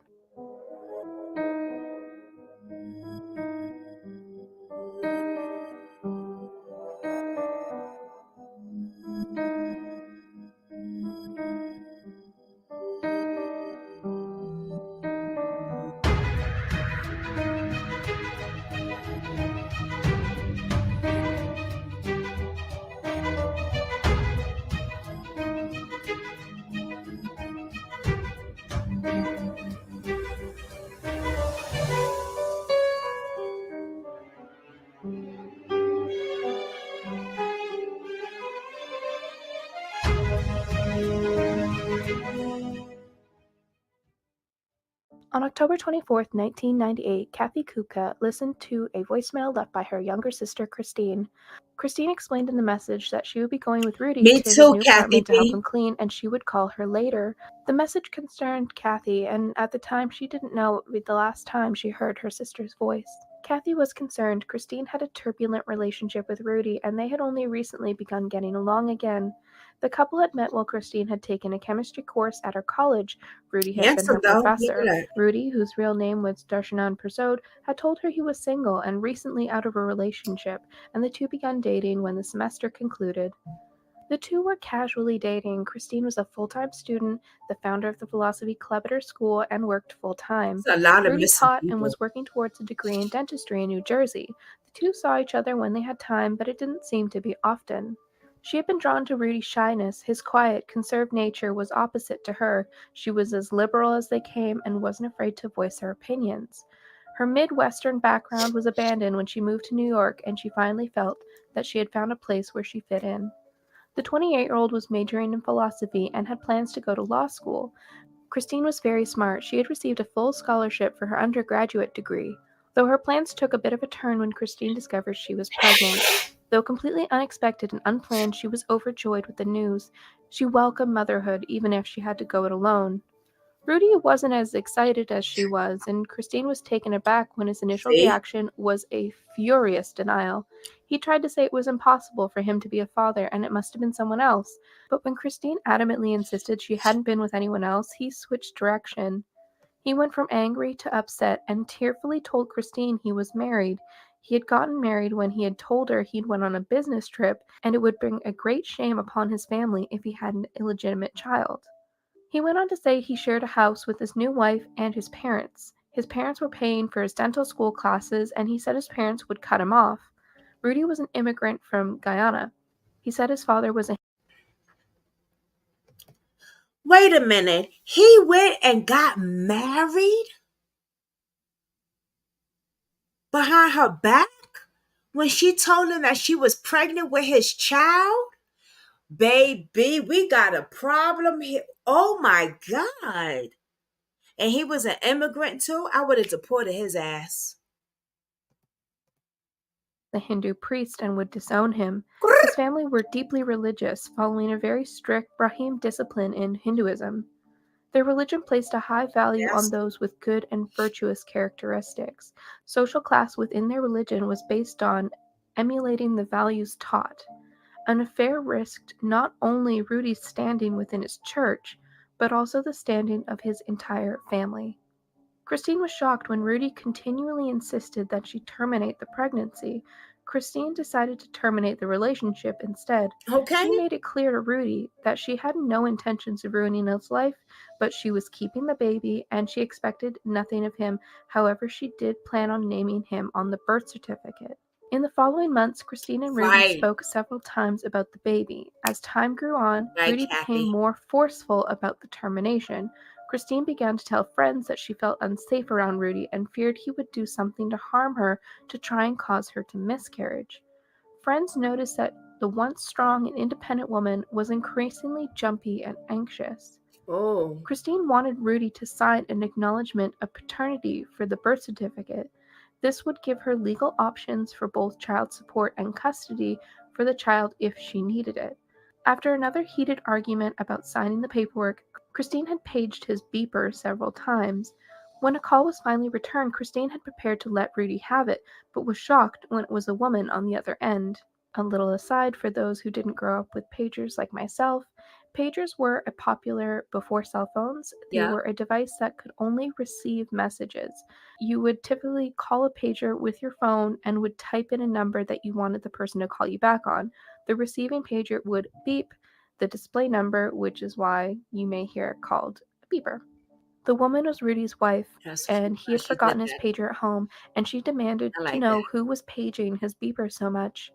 At first, Christine lied and said that she needed to speak to Rudy because she was one of his students, but after a while, she admitted to why she needed to talk to him. When you write, your tone Yeah, this influences was how some deep readers shit. respond. With Grammarly, just highlight your text and type. The two women exchanged several more calls. Christine Damn. reassured her that she had no intention of involving herself with their marriage, but she wanted Rudy to have a part of the child's life. The women seemed to bond over Rudy being an asshole, with the two of them lamenting that Rudy had ruined both of their lives.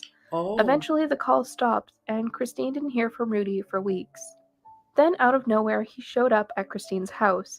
Christine shared a house with 5 other roommates. He told her this long-winded story about his wife, how she had told his parents, and they had kicked him out, and he was living on his cousin's couch. At this point, Christine was 5 months pregnant and was closing in on her second trimester. She had confirmed a birthing center, a midwife, and seemed quite prepared for her upcoming birth. Christine told friends that she had reservations about his story, but she let him back into her life nonetheless. He began to take a keen interest in the baby, which surprised Christine, but she didn't want to rock the boat because she wanted to have a civil relationship with her baby's father. Those who saw the two together said they were affectionate but not intimate. With Christine constantly pushing Rudy to reconcile with his wife, she was clear that she didn't want to be with him romantically but wanted him to be involved in the baby's life. Though she had been concerned about him harming her earlier in the pregnancy, since she was too far along for any more conversations about terminating, I think she felt more comfortable around him. She eventually started to spend more time with him privately, as opposed to only in public places. The night before her disappearance, Rudy had called to let her know he had gotten an apartment. He wanted to show it to her and asked if he could help him clean it. She agreed, and he said he would pick her up in the morning. Rudy arrived at noon to pick her up, but Christine had slept in and he needed to come up to the apartment while she finished getting ready. Two of her roommates saw Rudy and they both described him as agitated and said that he paced the living room while Christine was getting ready. Right before Christine left the house, she left a quick message for her sister and then she left. Kathy had been expecting a call from her sister that evening and grew increasingly concerned as the hours ticked on. The following morning, Kathy got a call from one of Christine's roommates, who informed her that Christine hadn't come home. Kathy and her husband packed up their 2-year-old son and drove into the city, straight to the 70th precinct. They wanted to immediately Okay, place a Kathy missing B. persons report, but police said that because she was an adult, there was no reason to believe she was missing yet. Finally, 3 days after Christine had gone off with Rudy, police finally allowed her sister to report her missing, and after 7 days, they started investigating. Kathy, her husband, and several of Christine's friends dispatched immediately. Most of them had a history in political activism, and the group banded together with a military precision and began papering the neighborhood with flyers. Kathy spoke to several news outlets and put together a candlelit vigil outside Christine's college. On November 2nd, Rudy sat down with police with his lawyer, where he was said to have cooperated but had no alibi. His story was that he took Christine to the mall, he sat in the car while she went shopping, and then he dropped her off at a health food store near her house around 4. This seemed to contradict what Christine had said about seeing an apartment. There was also no witnesses that could verify his story, and he couldn't even say what mall he took her to or what stores she went to. Without any evidence to point to foul play, police were unwilling to do anything more. The NYPD stated it wasn't illegal to be the last person someone was with, and it also wasn't illegal to knock up your girlfriend when you were married. But once again, Rudy and his family had everything to lose. Their status and social standing within their temple were of the utmost importance. The Kupka family had hired a private investigator to try and find any evidence, but nothing came up. They continued to try and keep her story in the media in hopes of drumming up new leads. In 2010, when a cousin of Rudy vacated a plumbing store in Queens, the NYPD sought permission to dig up the basement floor. The new owner agreed, and although a cadaver dog indicated the presence of human remains, they found nothing. Rudy Persaud is now a dentist in Florida. He and his wife live there with their children. He has refused to address.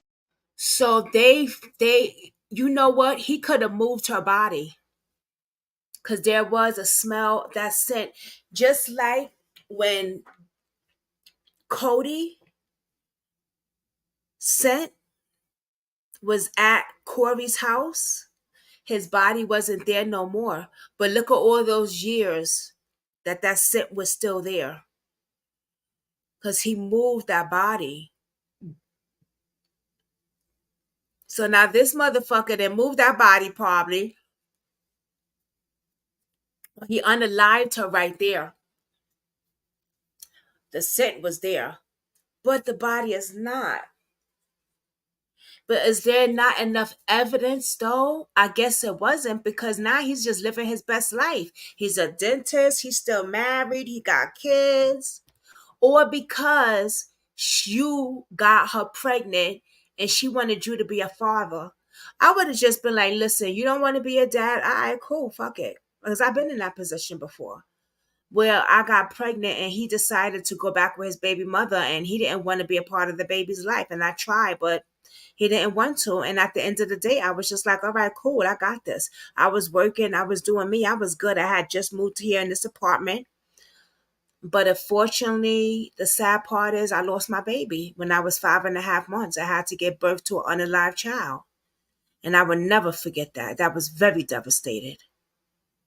But I was ready to be a parent and raise my child without that dude. He's a clown. He was a bum anyway. Address any of the Before I met my accusations, both hubby. with police and media. He and his wife have maintained that they don't know what happened to Christine or his unborn child, nor do they care. Kathy has devoted her life to finding Nor justice do for they care. Christine. She firmly believes that her sister was murdered that night, maintaining that she had everything to live for. She had numerous plans for both the immediate and distant future. She was excited for the birth of her child, for her future career, and to do it all on her own. That's Kathy, what do I you have say. any We're all hope on or your own. expectation that your sister's alive? No, No. no, none. But I know that we're going to find her, and I know, I absolutely know we're going I'm to gonna find reach her. out to her. And I'm really confident about that. I mean, every bone in my body knows that we're going to find her. So, and I know that Rudy's going to finally get what he deserves. And also, I know that the family members, like Gil alluded to, that they do talk to us. People have called Gil confidentially, and we just know that it's going to happen. Well, that'll be it for this video. Thank you so much for tuning in and hanging out until the end. As Wow, wow, wow, wow.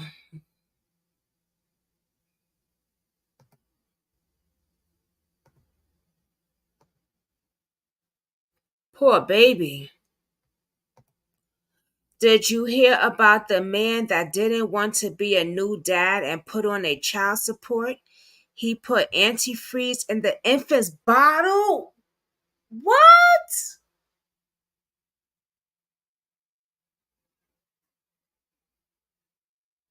Ew, no, Kathy B. Send me that. I think I heard of that though. But send me that anyway. That's crazy. People are sick. Ugh.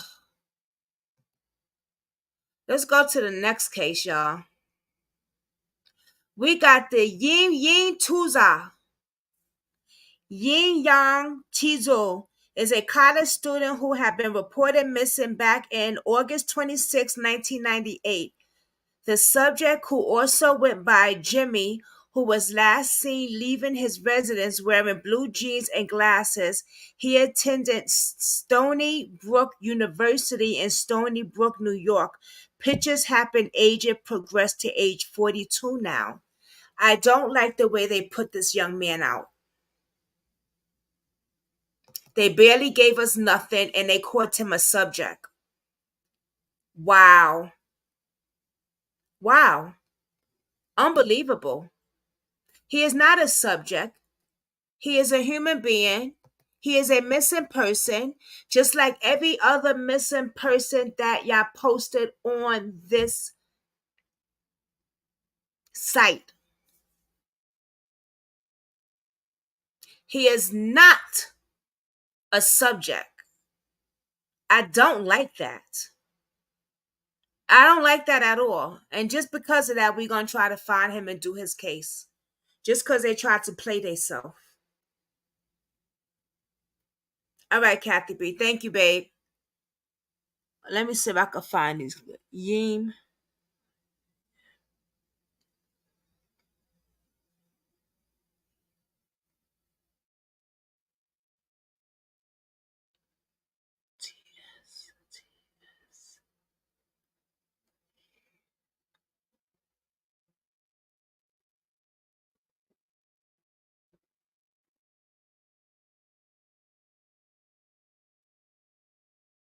And there is a missing person on him. Thank God. I didn't like that. I don't like that, y'all. The way they described him.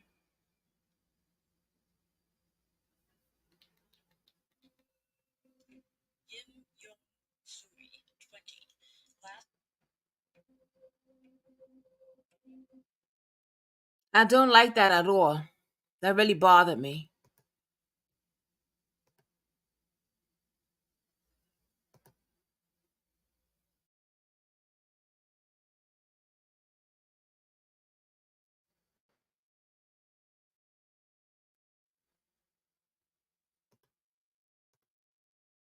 And just because of that, we're going to find out who this young man is, who he really is. Sui, 20. Yim Young Sui, 20. Last seen at his home in New Hyde Park, New York on August 26, 1998, wearing blue jeans. He wears eyeglasses and his nickname is Jimmy. Sui had immigrated from China to the United States in 1988. He was a student at the State University of New York at Stony Brook at the time of his disappearance and vanished just before he was about to complete his summer term. Although he had no history of problem behaviors or running away, after he vanished, his family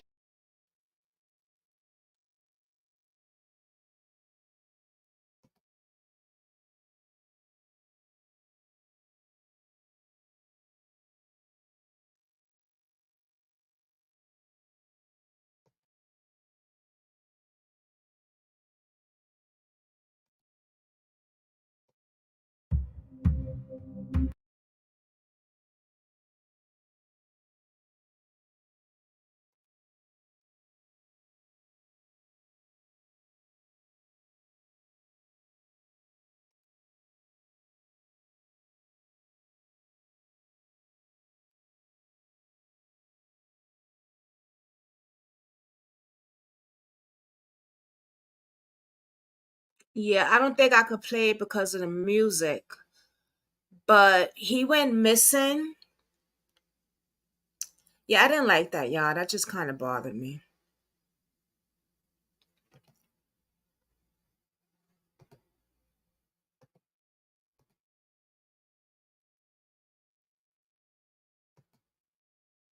He's a human just like any other missing person cases that we cover up here.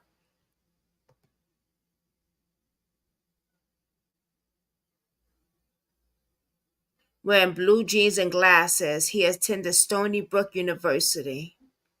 He was missing since 1998, though. That's been a while.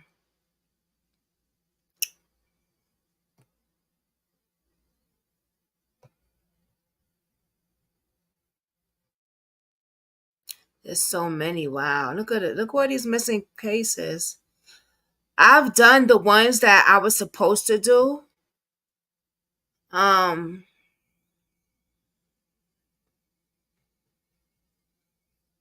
Now I'm just doing missing cases now, y'all. Okay. Anyone's, y'all.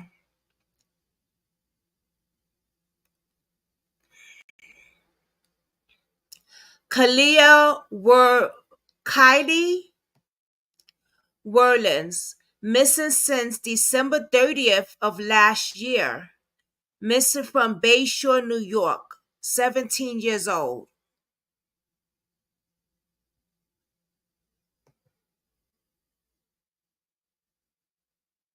Hey, Barbara. You gotta go out. I gotta go out in a few too. I'm waiting for hubby to come from work. But I'm just going out for 5 minutes and I'll be back home. And then we'll be back on this again. We'll continue it when I get home. I just gotta run somewhere and come back.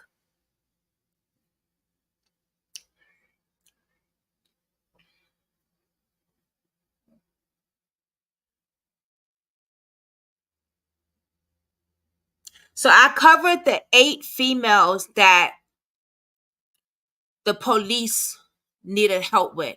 Now we're just covering every missing case in the New York State. Okay, y'all?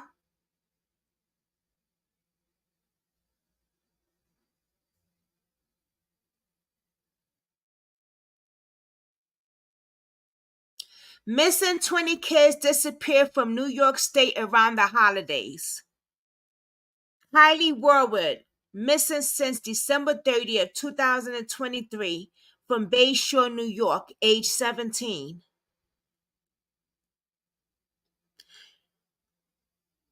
Damn, they don't got nothing else on them. Just that. They names and that's it. No. Let's see if we can find a story on her, okay?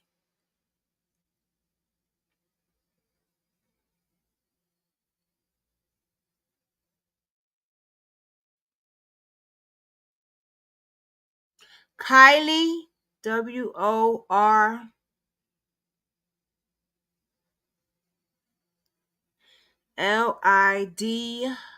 S.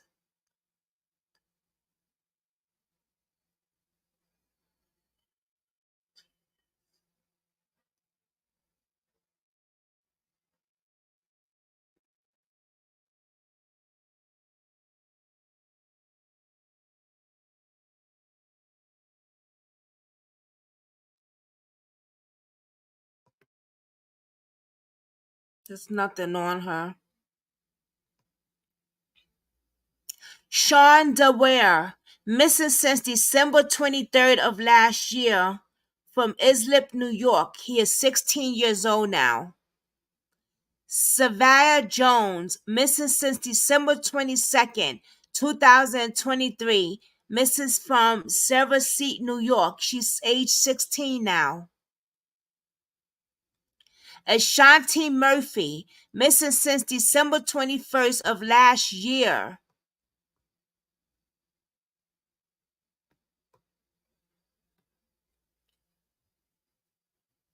She's 15 years old. These are babies. Let me see. ASHANTI.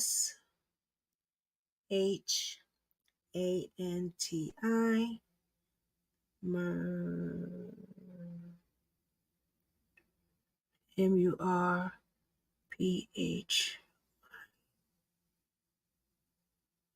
Ashanti Murphy. Missing.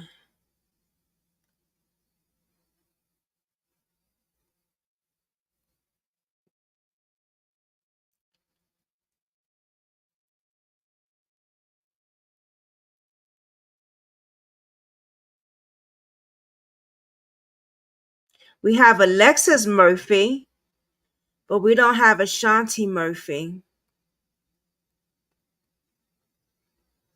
Okay.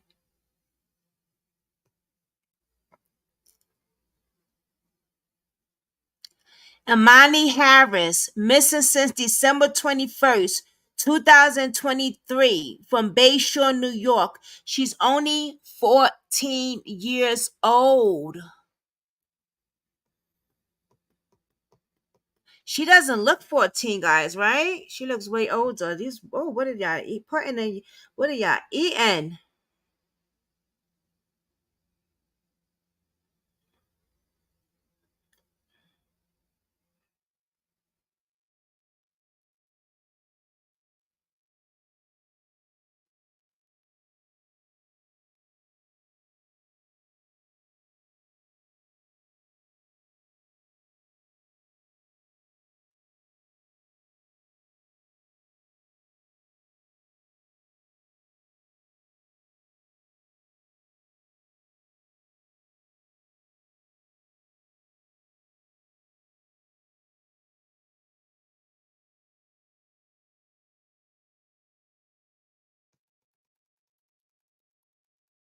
Gabrielle Lopez, misses from December 23rd, 2023, from Matto, New York, and this baby is only 13 years old. 13 years old, Gabrielle Lopez. Natasha Lofer, missing since December 17th of last year, from Albany, 14. Candace France, 2023, she's been missing last year, December 16th. She's only 9. Oh, boy.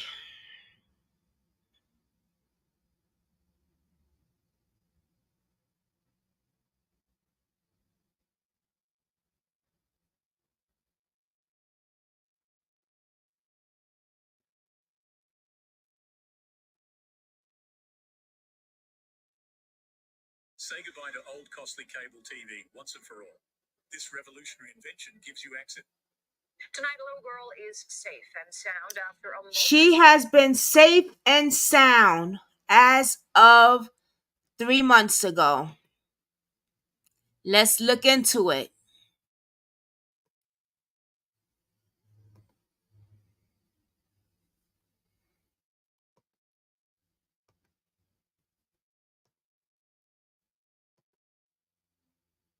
state search for her. It brought investigators to Hampton Roads.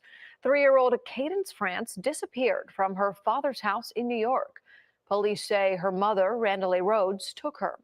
Virginia State Police issued an alert today after authorities said the mother-daughter duo were possibly going to Virginia.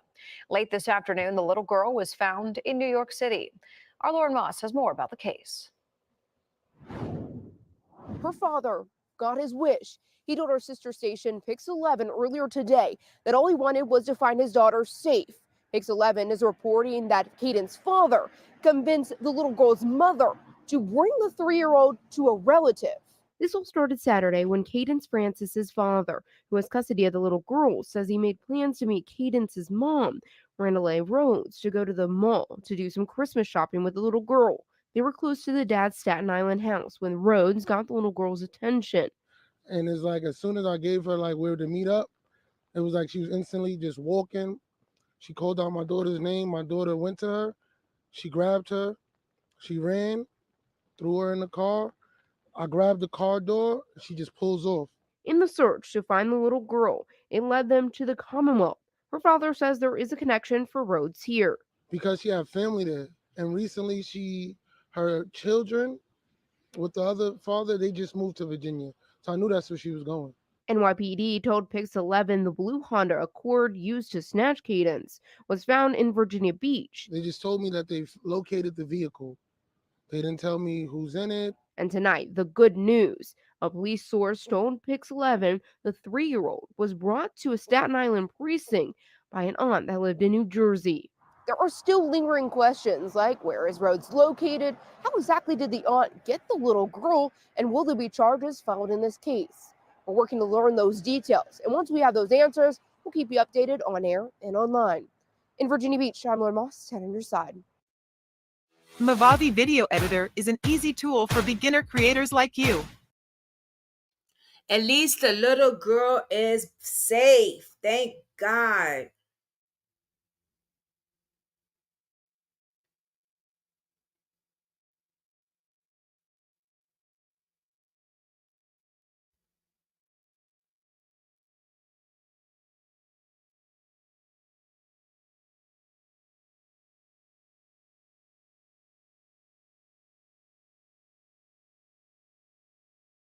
I have so many stories for y'all. It's insane.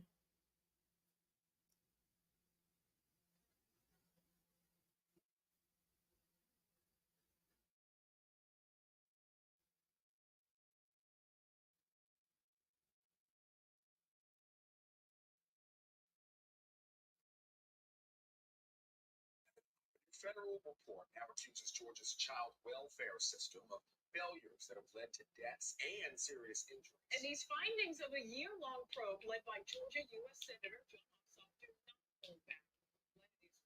Now, we talked about, right?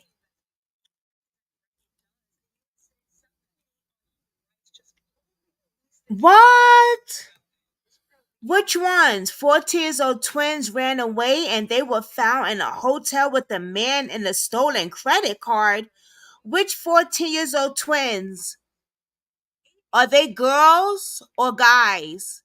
Because I have a case that I'm putting out with 2 boys.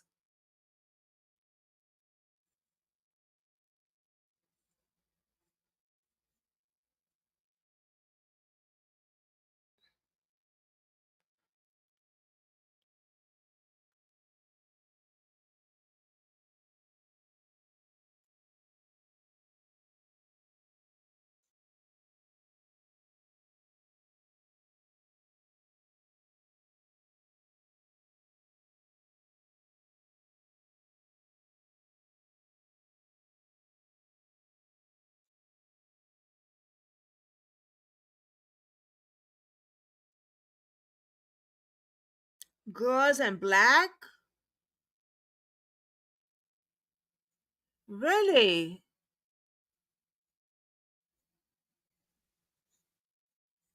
Huh. Send me that, Kathy B.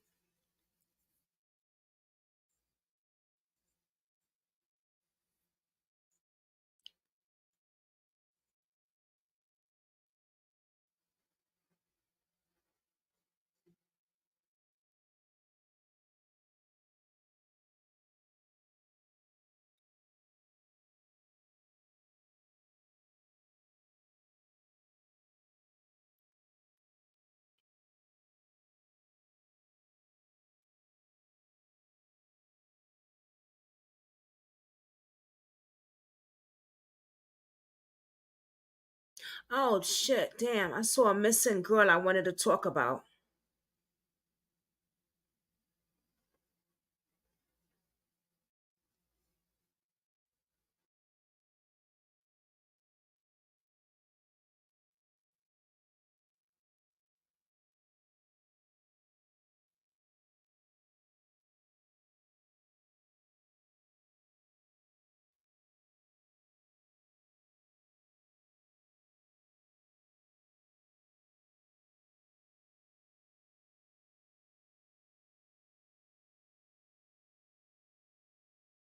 All right, yeah, hold on.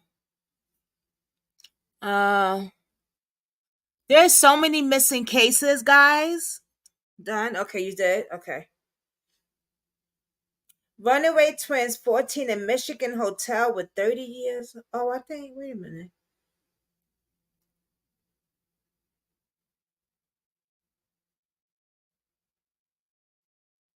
Hmm.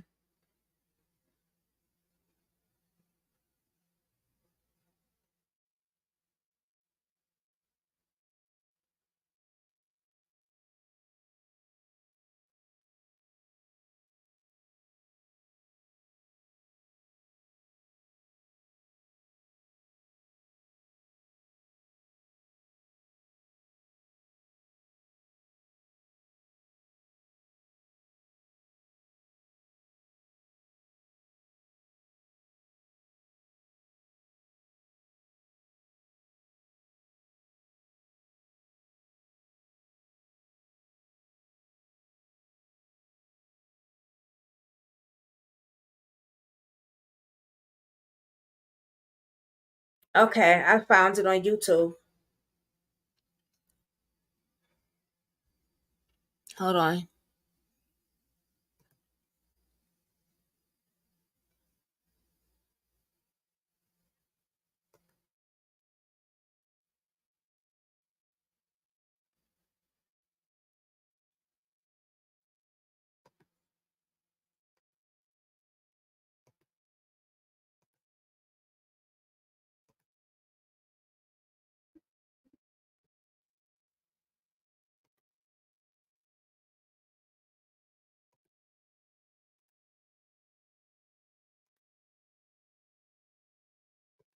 This is crazy. I got it on YouTube. Runaway Detroit twins found in a hotel with a man. What the hell? And let's see what's going on because this is my first time hearing this, so we're gonna hear it together. But I'm guessing that these twins ran away, but they probably was lured out their home. What the hell's going on? Let's see. At a hotel in Allen Park Monday morning. Here, YouTube, right here. Come here. We're talking. You go with him. You can go with the car. You go to the front desk. Police officer body cam video. I know who you guys are. I know who you guys are. Okay? And I know who's looking for you. Okay? Okay. And we're going to have to solve that tonight. Identified as the 14-year-old twins missing from Detroit for more than a month. Runaways. Discovered alive and well in a hotel room at the Comfort Inn off I-94 near Oakwood. What's going on? Why'd you run? Don't worry about it. It's none of your business. Okay. Oh. All right. That's fine. Police initially showed up at the hotel on a call of a stolen debit card being used to pay for the room the girls just happened to be in. The stolen card number belonged to a teenager from Nebraska who got an alert text from her bank. She immediately told her mother, who then called the hotel and the Allen Park police. I didn't know that it was bigger than what it is until yesterday, and it was quite the shock. To say the least. Another bizarre twist. One of the officers on the scene just happened to recognize the missing twins because he had dealt with them before. If runaways don't want to go home, like what would they do about it? Yeah, what would they be able to do about it? Put us in foster care or? You'd have to go home first, and then get all that figured out. The girls telling police they didn't know the man they were with, that he just got them the room so they had somewhere to stay. As far as the stolen credit card number goes, he's telling me now that his brother sent him that card number and he didn't know that it was a stolen number. Marcus Peoples charged with fraud, using a stolen credit card, and harboring missing juveniles. If you see something, say something, because if we wouldn't have checked on our credit cards right then and there, and if I would have just waited until the next day, it would have been maybe too late. I don't know. You just never know. In Allen Park, Camila Mary, Fox 2. Damn. After a month of sleepless nights, the father of runaway twins is breathing a sigh of relief tonight now that they're back home. So this we is first their showed you the father. body cam video last night at 6. Allen Park police found the 14-year-old girls at a hotel with a man who allegedly used a stolen debit card. The owner of that card in Omaha, Nebraska, received a text about the charge and sparked the investigation that led to the twins' return. Tonight, their father is sharing his message to the strangers who saved the day. 7 Action News reporter Kimberly Craig. Talk about a parent's agony. These girls were missing from their home here in Detroit for a month. Their father now so thankful to the strangers all the way in Nebraska who helped bring them home. I really appreciate that. George Ogden watching the story of my But why colleague did they Faraz not Javed want to did go Wednesday home? with That's the Megan problem. McQueen and her daughter Abigail, 2 complete strangers living all the way in Nebraska who helped police locate his missing 14-year-old twin daughters. What would you say to those women, that mother and daughter in Nebraska? Y'all angels, pure angels. And it's not a lot of people that think as fast as they did. Late Sunday night, Abigail received a text from her bank that her debit card had been used here in Michigan at this motel in Allen Park. Within minutes, Allen Park police arrived thinking they were just zeroing in on a man involved in a stolen debit card caper. But then Officer James Vandera quickly realized it was so much more when he recognized the runaway twins who had been missing for a month. I know who you guys are, and I know who's looking for you. Okay? And we're going to have to solve that tonight. I really appreciate the family for their quick thinking and actions. And also for Allen Park Police. Yeah. Everybody was quick on their feet.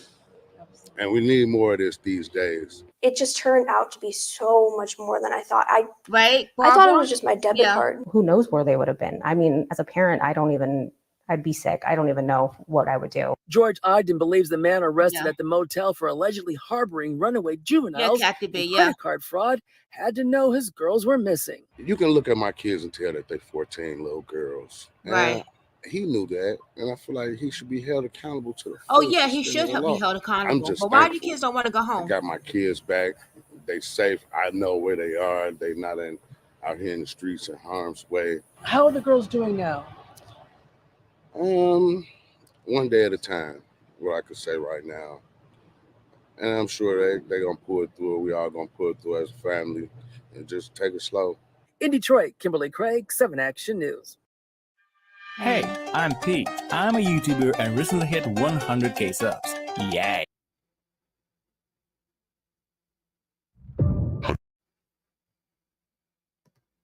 Wow. That's interesting, you know?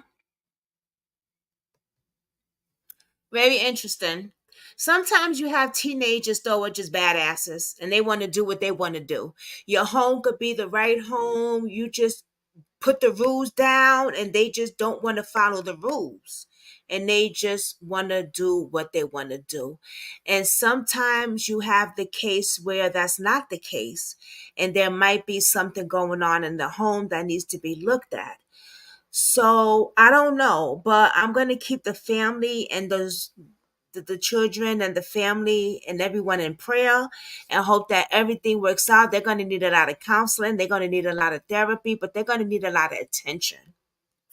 Sometimes kids seek attention seekers and they do shit because they're not getting the attention that they need to be getting at their home. You know what I mean? This might be one of the cases. Who knows? We don't know. I don't know. But I do hope and pray that nothing happened on that month with any man, any sexual thing that shouldn't have happened, that they didn't want to happen. I hope and pray that that didn't happen while they was missing. Because that's going to be extra work that they're going to have to be working on, and that's extra pain on the parents to deal with. You know, it's not easy. Not easy to be a parent. Listen, you know, I have so many cases, guys. I have interviews coming up for y'all. We have to do a movie night. We have to do some game nights. I'm working on something with another content creator. Oh, and let me tell y'all something. I've been really busy also because I'm not just on all the other social media, but I'm now on Newsbreak. So you can catch me on Newsbreak as well. Yes, your girl is on Newsbreak. All right. Let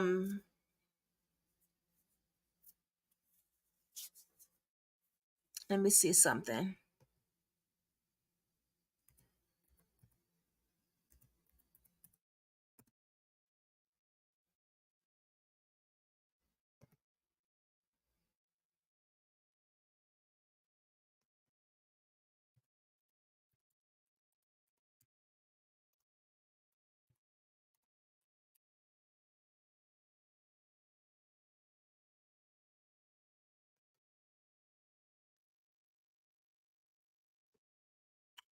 I'm going to show y'all that I am on Newsbreak.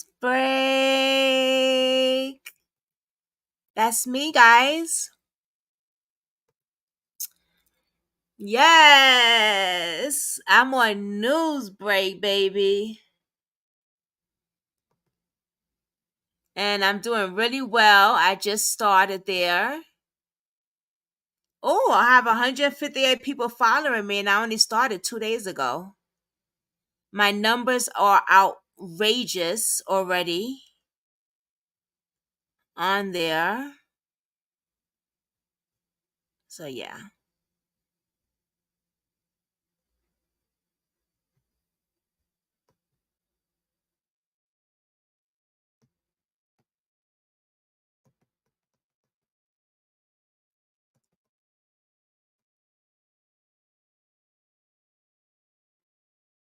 So,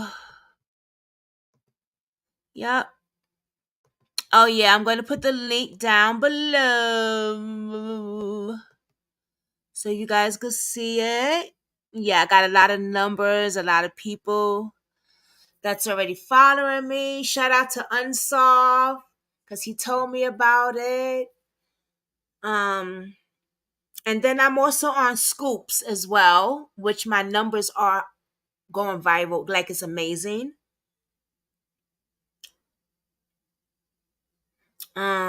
So yeah, that's what I've been really working on, guys. So you haven't seen me. I've been over there. Got me a little fan base. I hate to say fan base. Little followers. They're followers over there. How do I send the link? Oh, let me see.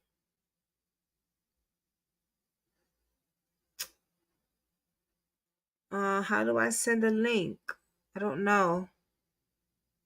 Let me see here.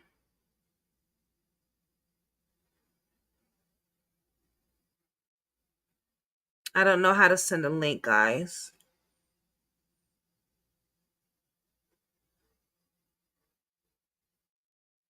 I think you just go to Newsbreak and put in Brooklyn Squad. That's it. That's what I just did.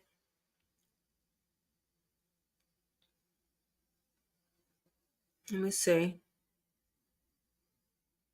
Oh, I got 161 people following me.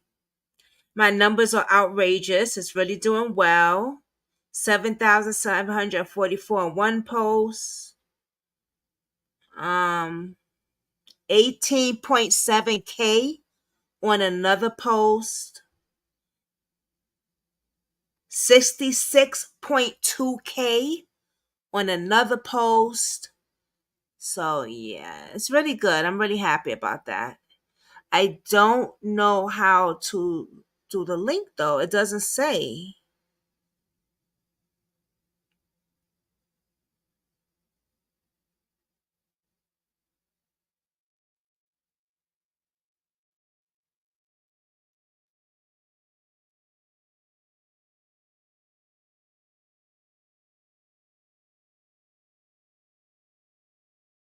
You know what I'm gonna do, Kathy B? I'm gonna send it to you, one of my things, and maybe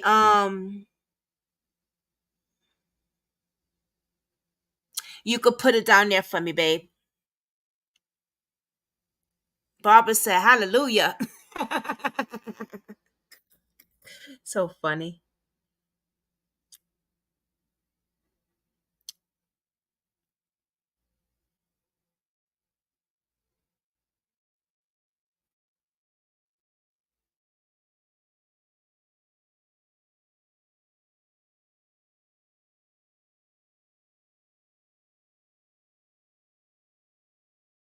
$79 likes. Yeah, it's big.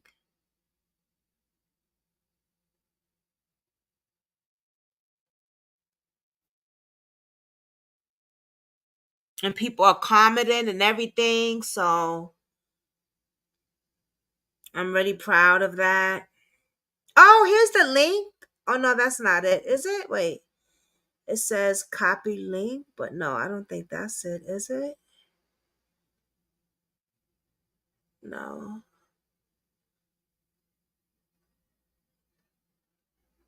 Oh, I think I did. Did I? Yeah, I think I just might did that. Let me see if I did it right. Let me see. Let me see. Let me go to YouTube now. Let me go to my thing and see if I did this right.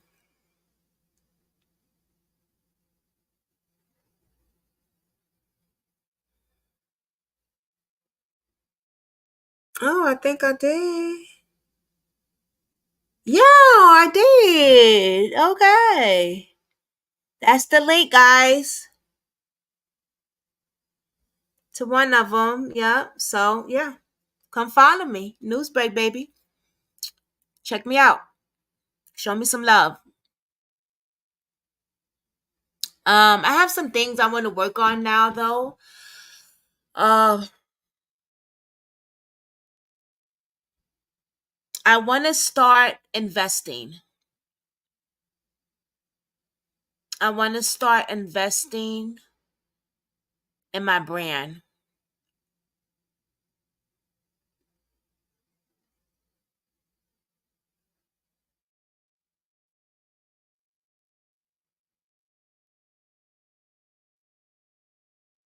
I'm not going to talk about some stuff now because you know how it is when you talk about shit, then you feel me? Once I do it, then I'm gonna come back and tell you I did it. It's on now.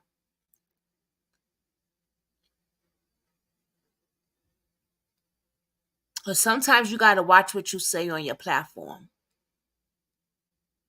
And I'm learning that. Watch what you say. Because people get an appetite.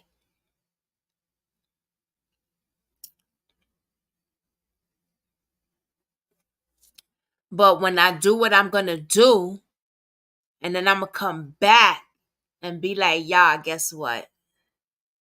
I did it. Matter of fact, I'm gonna work on that today.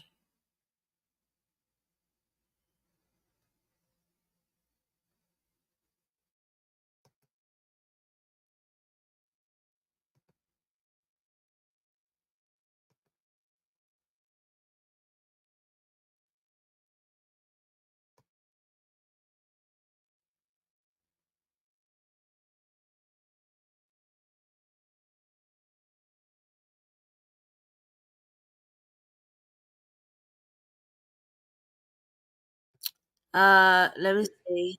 Listen to what he says. This was one of my high videos right here. Yeah, I'm doing really good on this, y'all. Oh, y'all can't see though. Y'all have to go on in and see it.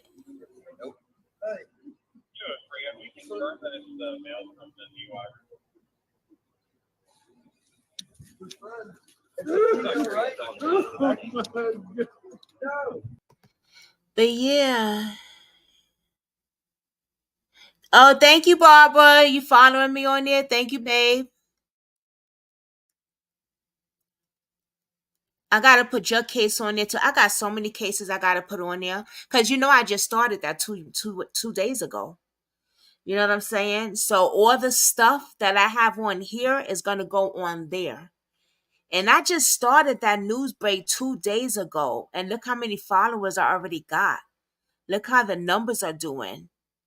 So everything all the stuff that I put on here, the interviews and everything, the cases are going on Newsbreak. And what I like about Newsbreak is they notify me with new cases.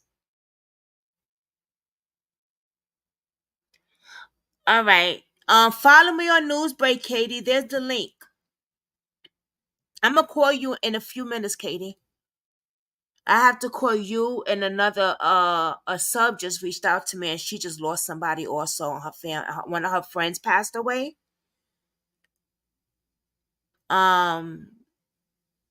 Yeah, Julie is going through it. Her best friend passed away.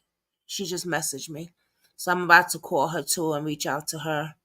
I'm waiting for Dave because I got to make a trip somewhere, but I'm gonna call you and Julie, all right, Katie? So just to check up on y'all.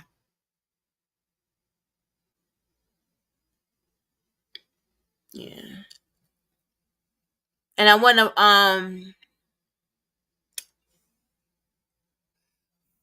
run an idea by you too about what I'm thinking about, but I think we talked about it before. But yeah. Uh you know, I always wanted to own my own brand. Like Brooklyn Squad is known. Trust me when I tell you, like people are really knowing about Brooklyn Squad.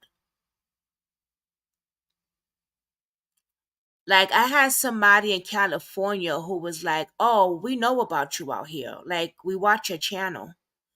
And that was a year ago, or a year and a half, a year ago that person said it, a female. So that really made me like, "Oh wow, damn, y'all heard about me all the way out there?"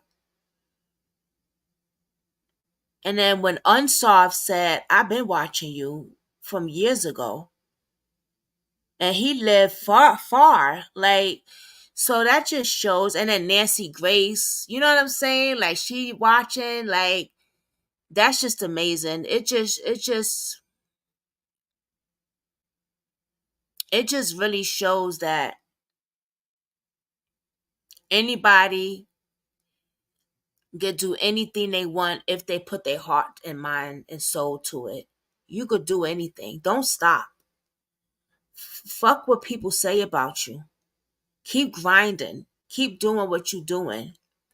Numbers might be low. You might not get the views that you want to get. You might not get the subscribers that you want to have. You might not get the likes that you have.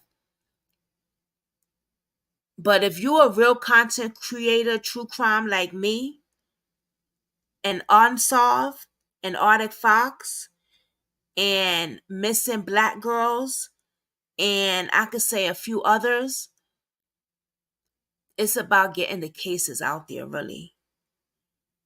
Because at the end of the day, it could be any one of our family members. It could be us. Y'all could be looking for me, God forbid, one day. You know what I'm saying? Or I could be looking for my man one day, or my kids. So this is very passionate for me. And because missing person cases and true crime is so passionate, I want to make this a brand for me. So that's what me and you, Katie, are going to be talking about. Talking about today. And I'm going to be making some phone calls on how to do that, making this a brand for me. And how can I help other victims' families on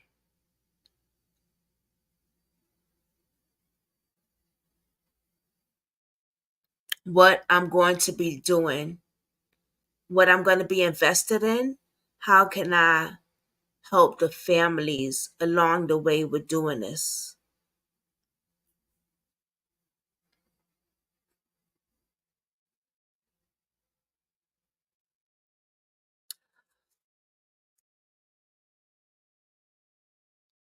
I work alone a lot of times, right?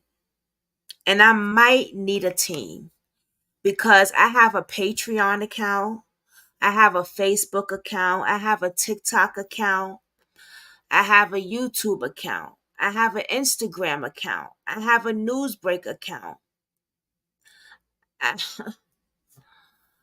Do I have to go on? I have Scoops, I have Twitter, I have, come on, I mean, and I want to do I'm doing my 24-hour crime marathon.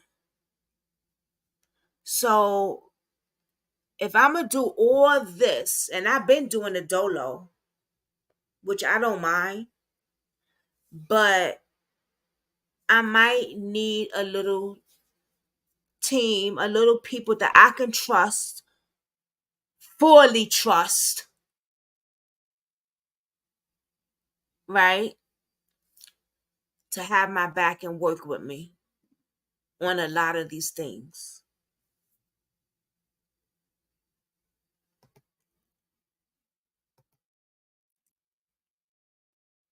And I know some of the people I know got my back. I know Katie is 100, which is like, that's my girl. You know what I'm saying? Like, I know a few people.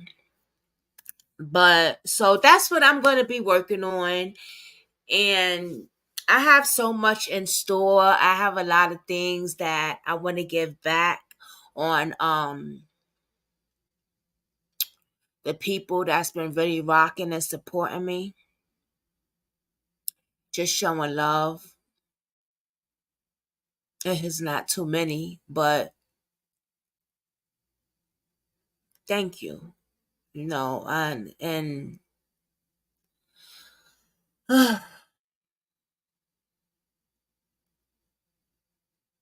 there's things coming up. Just be patient. Just be patient. I ain't forget about y'all.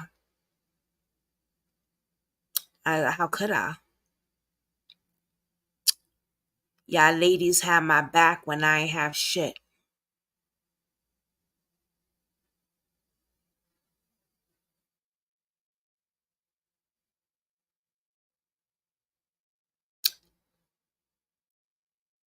Really supported me. Kathy B been sending me cash apps, PayPals and I never asked her. You know what I'm saying? Like, I never asked her, but she just be hitting me up. Like, yo, here, take that. On vacation. Who gives people money on vacation? Like, usually they be like, girl, you on vacation, you good. She's like, here, that's for your lunch, for you and your hubby's lunch. Like, wow. Whoa, really? Loyalty, the heart is always there with her, and I thank her for that so much. Katie's been there, emotionally there for me, spiritually there for me. Like, she's loyal. She's been rocking with me. She's been supporting my business and just been writing, letting me know I could do anything I want. I put my mind to it. I could lean on her. I could cry. I could stomp. I could yell. And she is there with kids in her hand, cooking a meal for her man and everything else. She is there.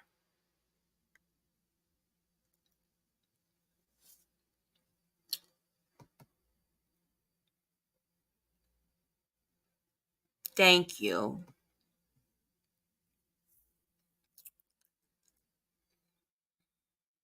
Majestic.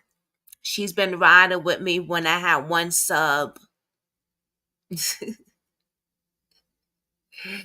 Sending me cash apps, PayPals. Here, boo, I got you. Here, I got you. I got you. I got you. Showing my love. Checking up on me. Still checking up on me. When I had the storm, she was like, "You good?" I'm good. Thank you. She was my day one. Michelle was my day one when I had one sub, her Majestic. Thank y'all. How did I scratch myself? What the fuck? Oh my God, that's a deep scratch. Wow. Look at that. I don't know if y'all can see that, but it's on my hand. But, oh, it's a nasty little scratch there. Yes, that's what friendship is. And there's just so many more real people that I really, really appreciate. I mean, I could really go on down the list if I wanted to. Like, how did I scratch myself just now? Oh, that's burning. Oh my God. Cheryl Nation is one of them.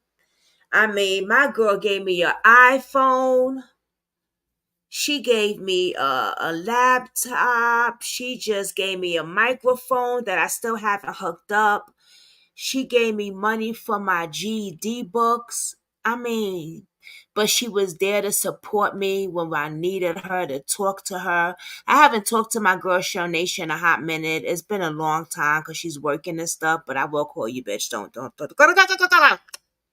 Okay? We miss you, boo. We miss you.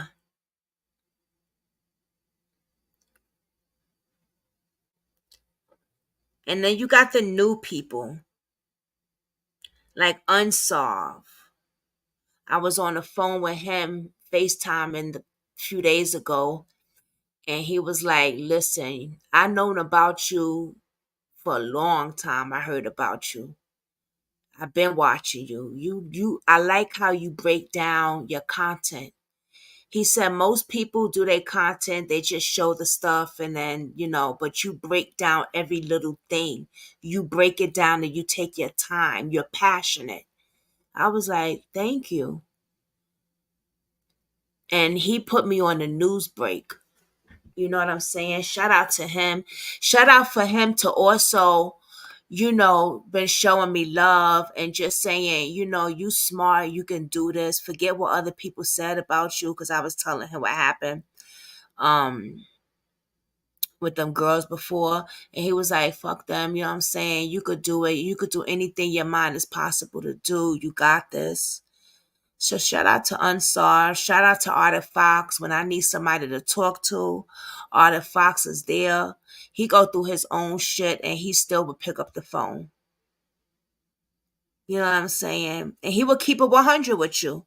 He would let you know if you tripping, if you fucked up, if you wrong, and he would let you know what the real deal is. And sometimes I have to look at my behavior and I be like, damn, Artie Fox, I'm tripping, right? He be like, well, you know what, Brooklyn? I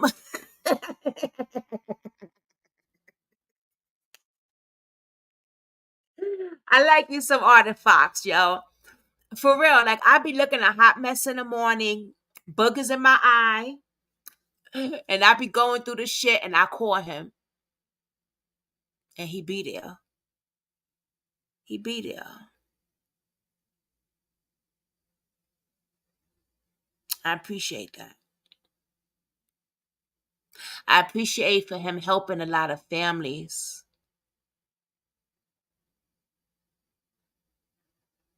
You know what I mean? Doing the content that he does. It's not easy doing what he does. Doing what we do is not easy. Because we get passionate with it. You're welcome, Barbara. You're welcome.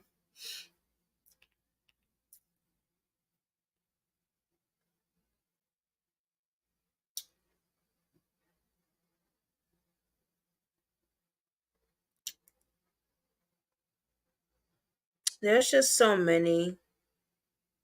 My girl D, she's had a lot of people pass away lately, but she's my ride girl right there. She's been with me from the beginning, for a long, long, long, long, long time.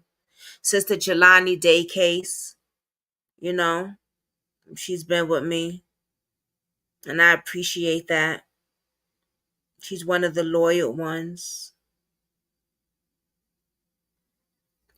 Alana Nania, Uncle Burrow Room. I can't say his name right, but that's my baby. I love him. I love Alana Nania's mother, her aunt. Alana Nania's family is just amazing. I want to give them so much huggies and kisses. I wish they was just next to me. I feel for them so bad. I really do.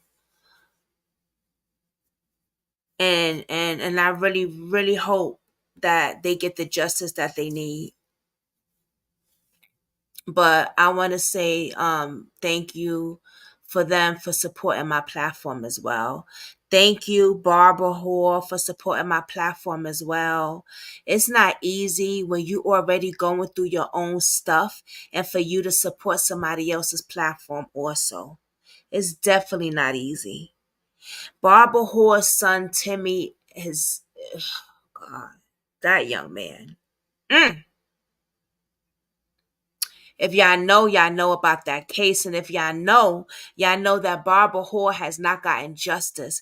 And if y'all know that if you go on Facebook and anywhere else, you're going to see her fight for her son. But you're going to see her fight for other victims as well. And it's not easy when your child was taken from you, from the demons that's on this earth. And you have to still remain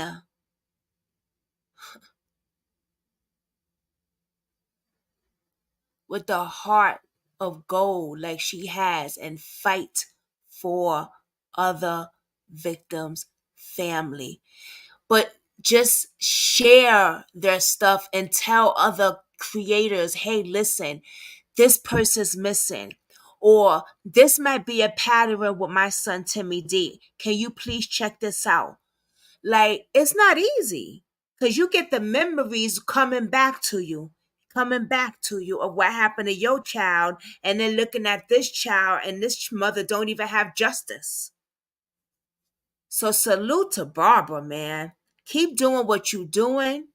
Keep fighting for your son and keep fighting for these other families.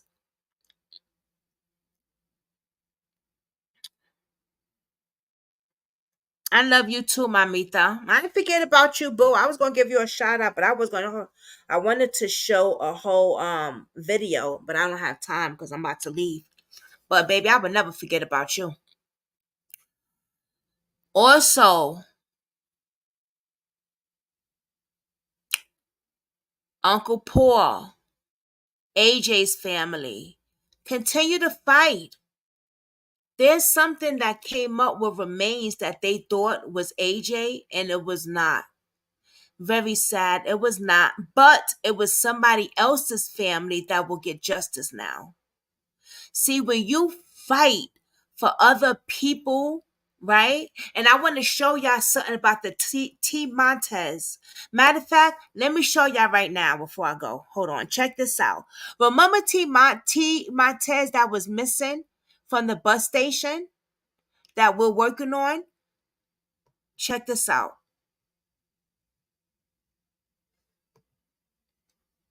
Hold on. Let me just go to Facebook. I found something.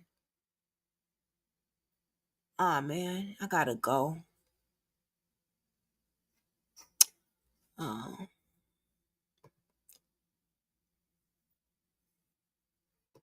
I'm coming, babe. I can't show it now, y'all, but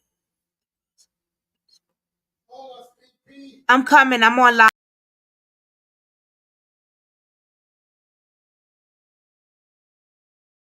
Forgot. Okay. All right, y'all. All right, I gotta go. But what I wanted to tell y'all was we're gonna do Timonte's case again, even though I did an upload on it. We're gonna do it again. They did not find his body, but they found other remains when they was doing the search. They found somebody else's remains when they was doing the search. So when you fighting for justice for somebody else, you will find somebody else's remains. Another family will get closure, is what I'm trying to say. Yeah. Yeah, they found somebody else's remains. Let's see if I could do it real fast. Hold on, y'all. Let me see if I can show y'all real fast. Give me 2 minutes, Papi, okay, please? Can you give me 2 minutes?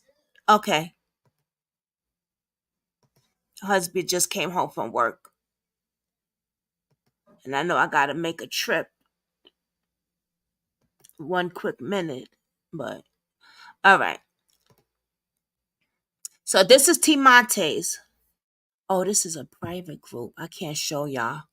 But hold on. Let me see.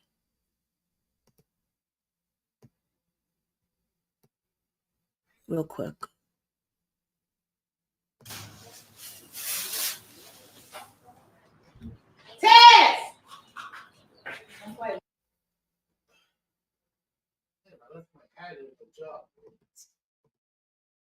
Oh, this ain't it. Hold on.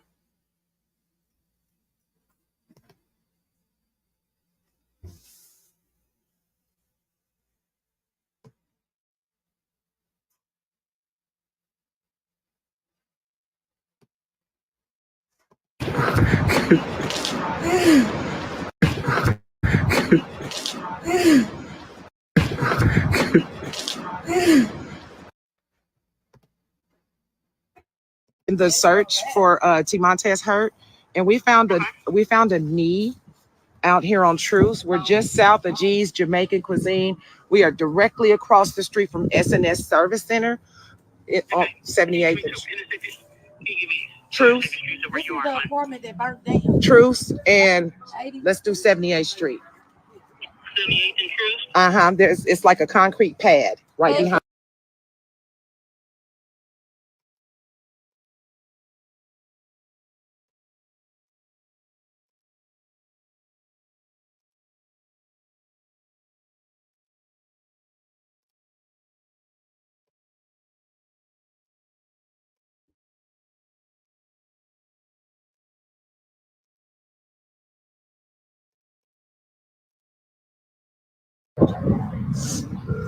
Here we go. Hold on. 102. My name is Deborah Smith. I am taking part in the search for Timonte's hurt, and we found a knee out here on Truce. We're just south of G's Jamaican Cuisine. We are directly across the street from SNS Service Center on 78th. Truce. This is the apartment that burnt down. Truce, and let's do 78th Street. 78th and Truce? It's like a concrete pad right behind. Okay, so right there, they have found a knee looking for his body. They say today's search party placed in multiple areas of Truth, and we have found a. Hold on, y'all. This is No, I'm not, baby. Today's search party took place in multiple areas of Truth Avenue, where we searched an abandoned building around 80th Truth and around 4 p.m. and found an alleged knee. We called the police to report what we have found.